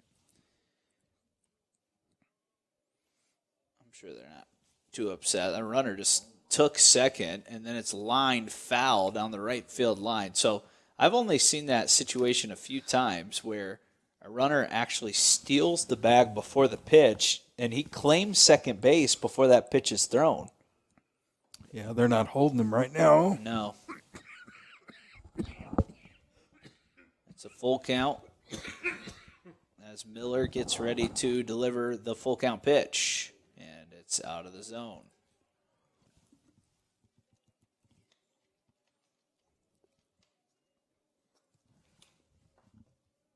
Another walk. That's the second of the inning for Forrester pitching, and 2 hit by pitches to go along with that.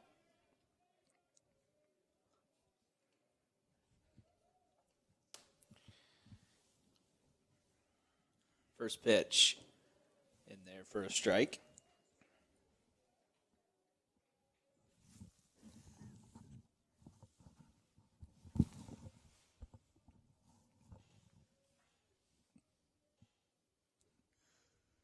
The 0-1.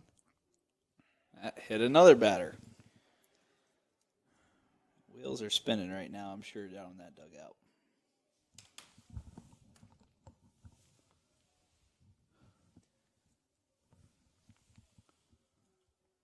They've got another one warming up, too. This game's going to get out of reach here pretty quickly. Yep, you pretty much have to, you got to get this batter out right now if you're Carter Walker. The wind is just howling out there. This one's popped straight up and out of play. Probably the hardest we've seen the wind blow today. Yeah, those poles are moving now.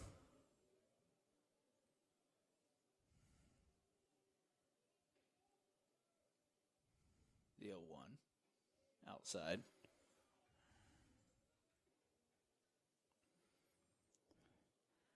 I don't know if you have sometimes you look for a pick here in this situation, a back pick at first or second base just to, try to get out of the inning.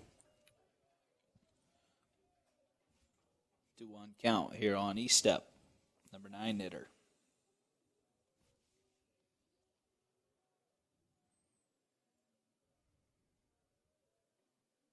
The pitch. Swing and a miss. Estep helped Walker there. Yeah, thank you. As a pitcher, that's what you're thinking. Yep. Thank you. But he's being aggressive, so swinging at a fastball. 2-2 pitch. Outside. It's full. Runners will be off on the pitch. think this pitch is the game. Yep. Walker from the stretch will deliver. Foul back. So we'll do it all again. Because you almost have to challenge him with a fastball here. And that fact right there makes him dangerous. Makes any hitter dangerous if they know that a fastball's coming. The pitch. Inside, he walked him.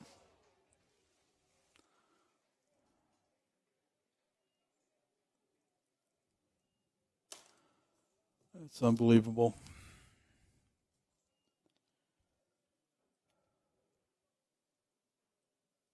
And another visit to the mound. Yeah, they're going to take him out. You have to. Well, Coach, I think while we have this pitching change, I might have to start getting ready to slide over to Plattering. It's 4 o'clock. I just want to be there a little early to set up everything there. We've got a long pregame for our basketball game on FDN Sports. So I'm not going to be able to finish this one up, if that's all right with you. Yeah, we'll have Dave come in. Dave can come on over. Yeah. I'll let him know in the next office over. But it's always a pleasure calling a game with you. Can I have those stats? Absolutely. You can keep whatever you want. Okay. There's my scorecard. Here's all the stats. All right. This is HU's roster, which I'm sure you know all that. But yeah, kind of locked in on that. So to the listeners, sorry for diving out here a little early. Got some national tournament basketball to call, so I'm on my way to that, and should be back here Monday night alongside you. Yeah. So, all right, we'll hand the headset over to Dave and talk to you next time. Sounds good. Sounds good.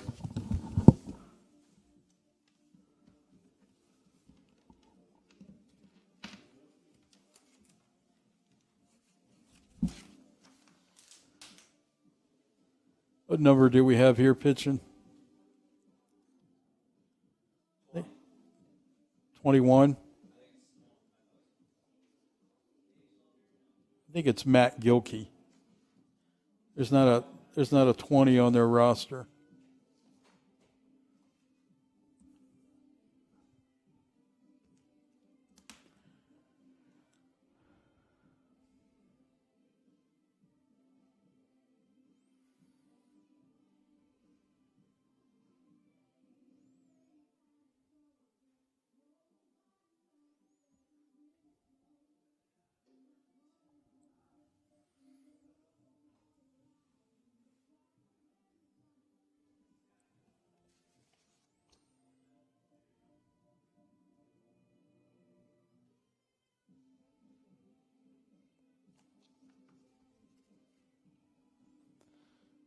Coming into pitch for the Foresters is number 20, Matt Gilkey.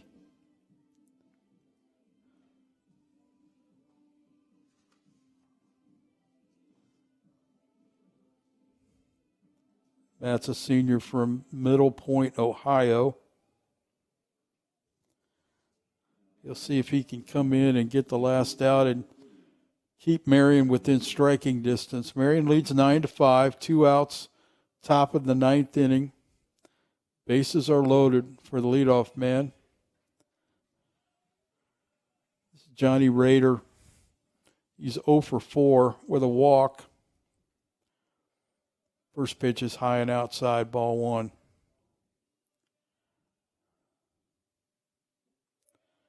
Next pitch down low, ball 2.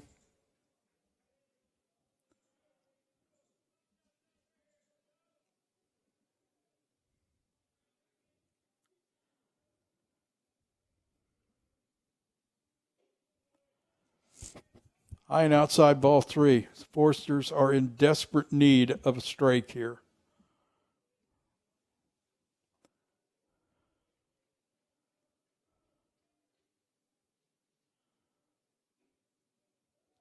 Outside, ball 4. That walks in another run.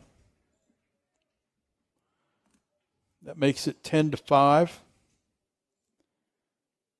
believe that's 11 walks on the day. That brings up Cole McManus.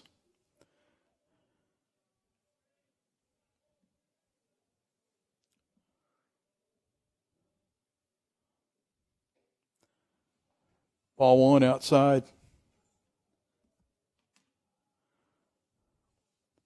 McManus is 0 for 3 with a walk, and he got hit by a pitch his last time up.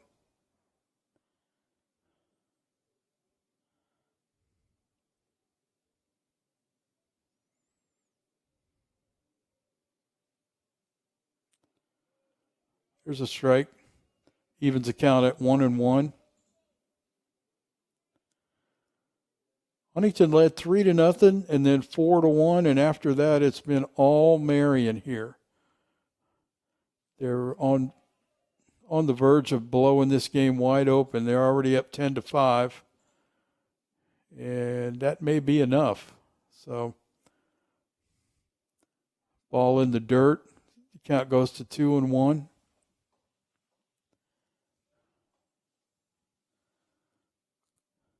Jade Flores comes in and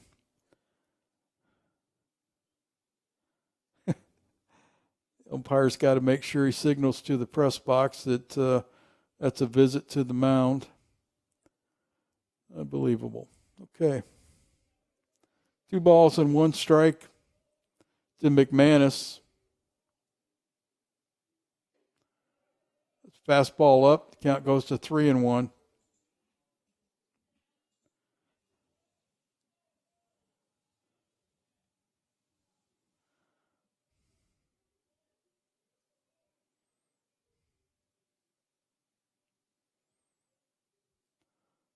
Three-one pitch. Outside, ball 4. It is the 5th consecutive walk by Forester pitchers.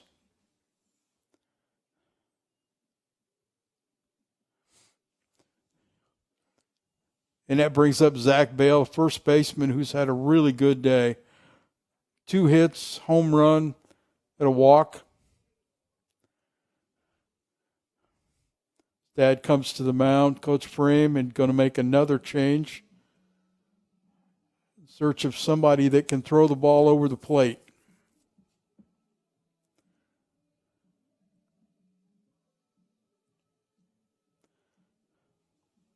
And we'll give you a number and a name as soon as we can see who this is. Scores 11-5 Marian. They've scored 5 here in the top of the 9th inning to blow this game wide open.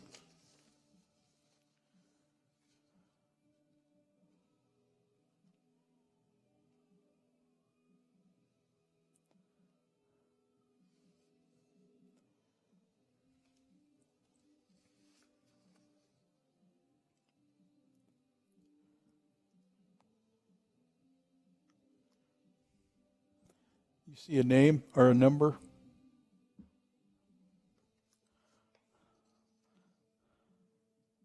I think this is Carter Lyle coming into the game.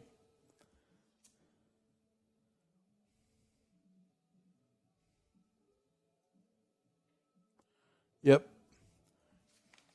Carter Lyle into the game. He's a junior from Zionsville, Indiana. Went to Zionsville High School. Kind of drops down from the side a little bit. The Foresters in desperate search of another out here. And then they'll see what they can do in the bottom of the inning. But it's going to be a steep uphill climb at this point. Foresters down 11-5. Marian's played really well, especially offensively. Taking advantage of situations. Had some big hits. Their pitchers have made some big outs. The Foresters have had some opportunities, but their pitching has come in, both the starter and the reliever Adams. Infield started, gave up 4 consecutive hits to lead off the game, but then he made some adjustments, settled in, kept his team in the ball game. And then Adams has come in here of late and been pretty much lights out for the Foresters. So this brings up Hector Corona. No, excuse me, Zach Bale is at the plate.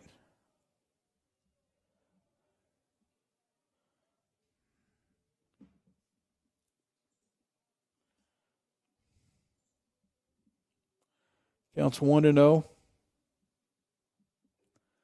2-0.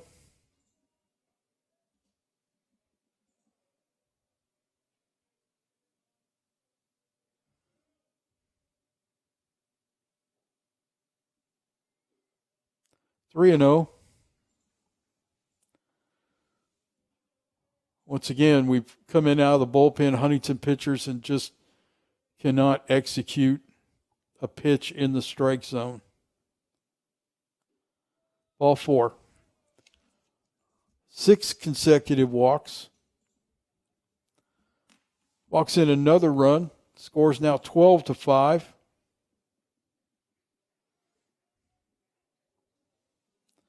And that'll bring up Hector Corona. Corona has 3 hits on the day, including a 2-run home run.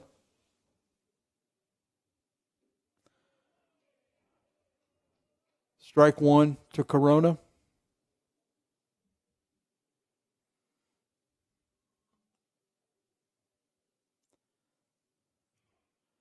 Strike 2. So the count goes to 0-2 on Corona. Lyle trying to get the Foresters out of the inning.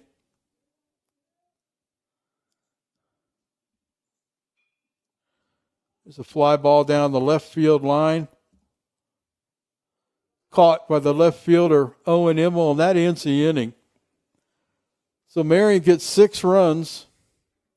Foresters walk 6 consecutive hitters. And so we'll go to the bottom of the 9th here with the score, Marian 12, Huntington 5. Huntington will have shortstop Cade Flores, the 9-hole hitter, to lead off the inning. Unless we have guys coming up to hit. We'll see. Adams continues on the mound for Marian.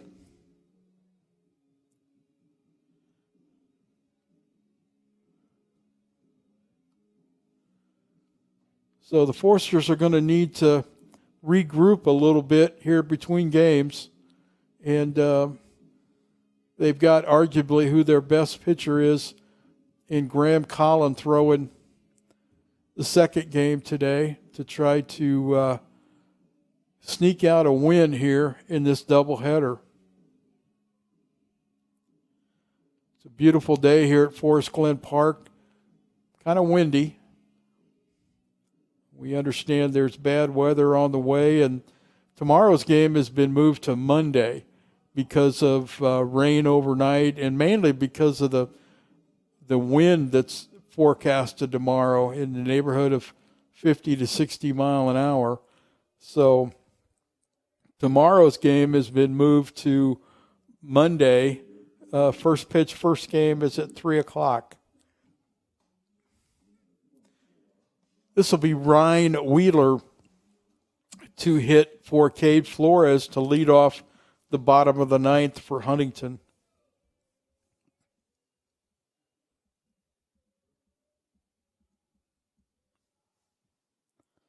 First pitchman Adams, strike 1.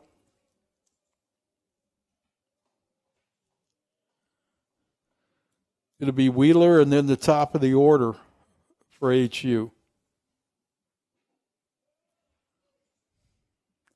Quickly 0-2 the count to Wheeler.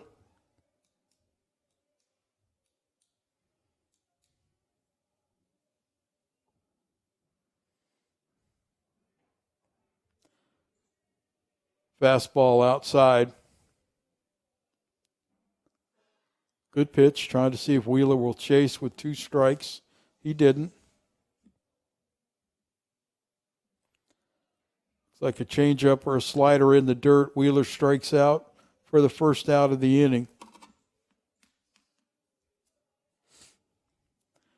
That'll bring back to the top of the order and the catcher, Zach Pelletier. Zach has a double lined out to center field. Struck out his last time at bat against Adams.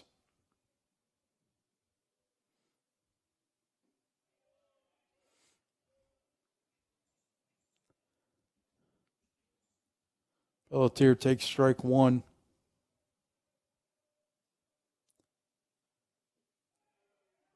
Half swing, strike 2.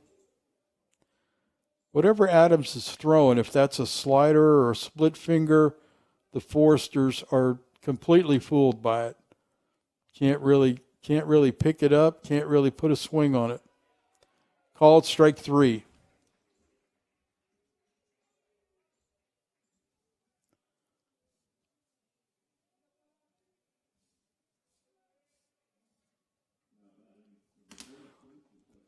That brings up Paco Polina. The Foresters have struck out 14 times today.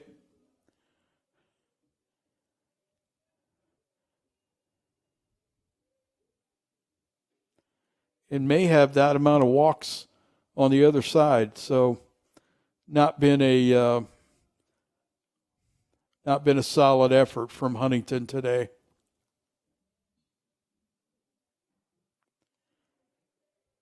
Paco takes ball 2.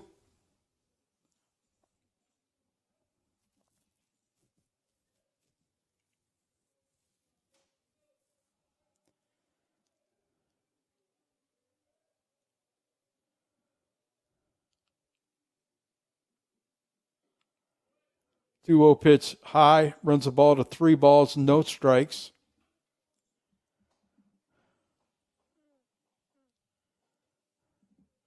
Belden Glasgow is on deck. 3-0 is a ball inside. So Polina walks. That'll bring up Glasgow, who had a single his first time up, but has struck out twice since then with a walk sandwiched in between.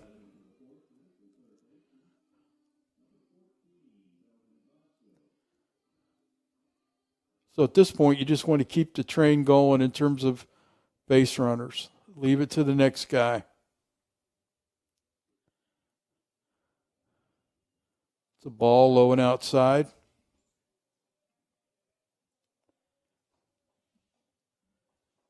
Cam Clarkson, first baseman, on deck. Ball 2.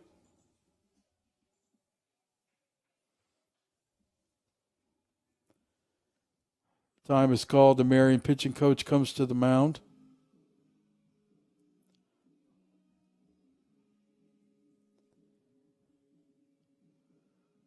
Well, it's a beautiful day here at Forest Glen if you're not doing anything and not going to the basketball game, or maybe you could come down and watch a little baseball and then go to the basketball game tonight.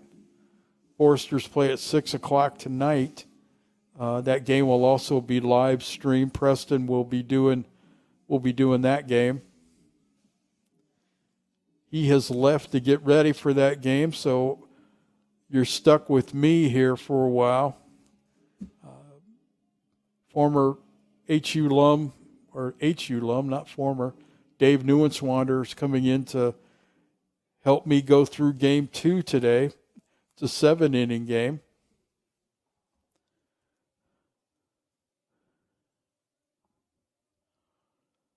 Here's the 2-0 pitch to Glasgow. On the outside corner, strike.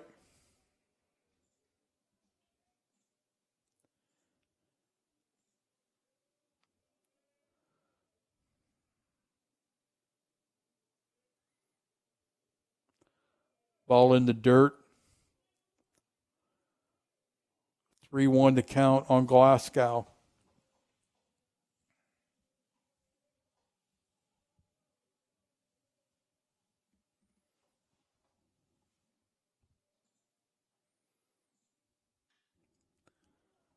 Swung on, fly ball to left field. That's probably going to do it. And it does. Catch is made. Huntington goes down in the first game today, 12-5. We'll have about a half-hour break, and then we'll be back with the second game after that.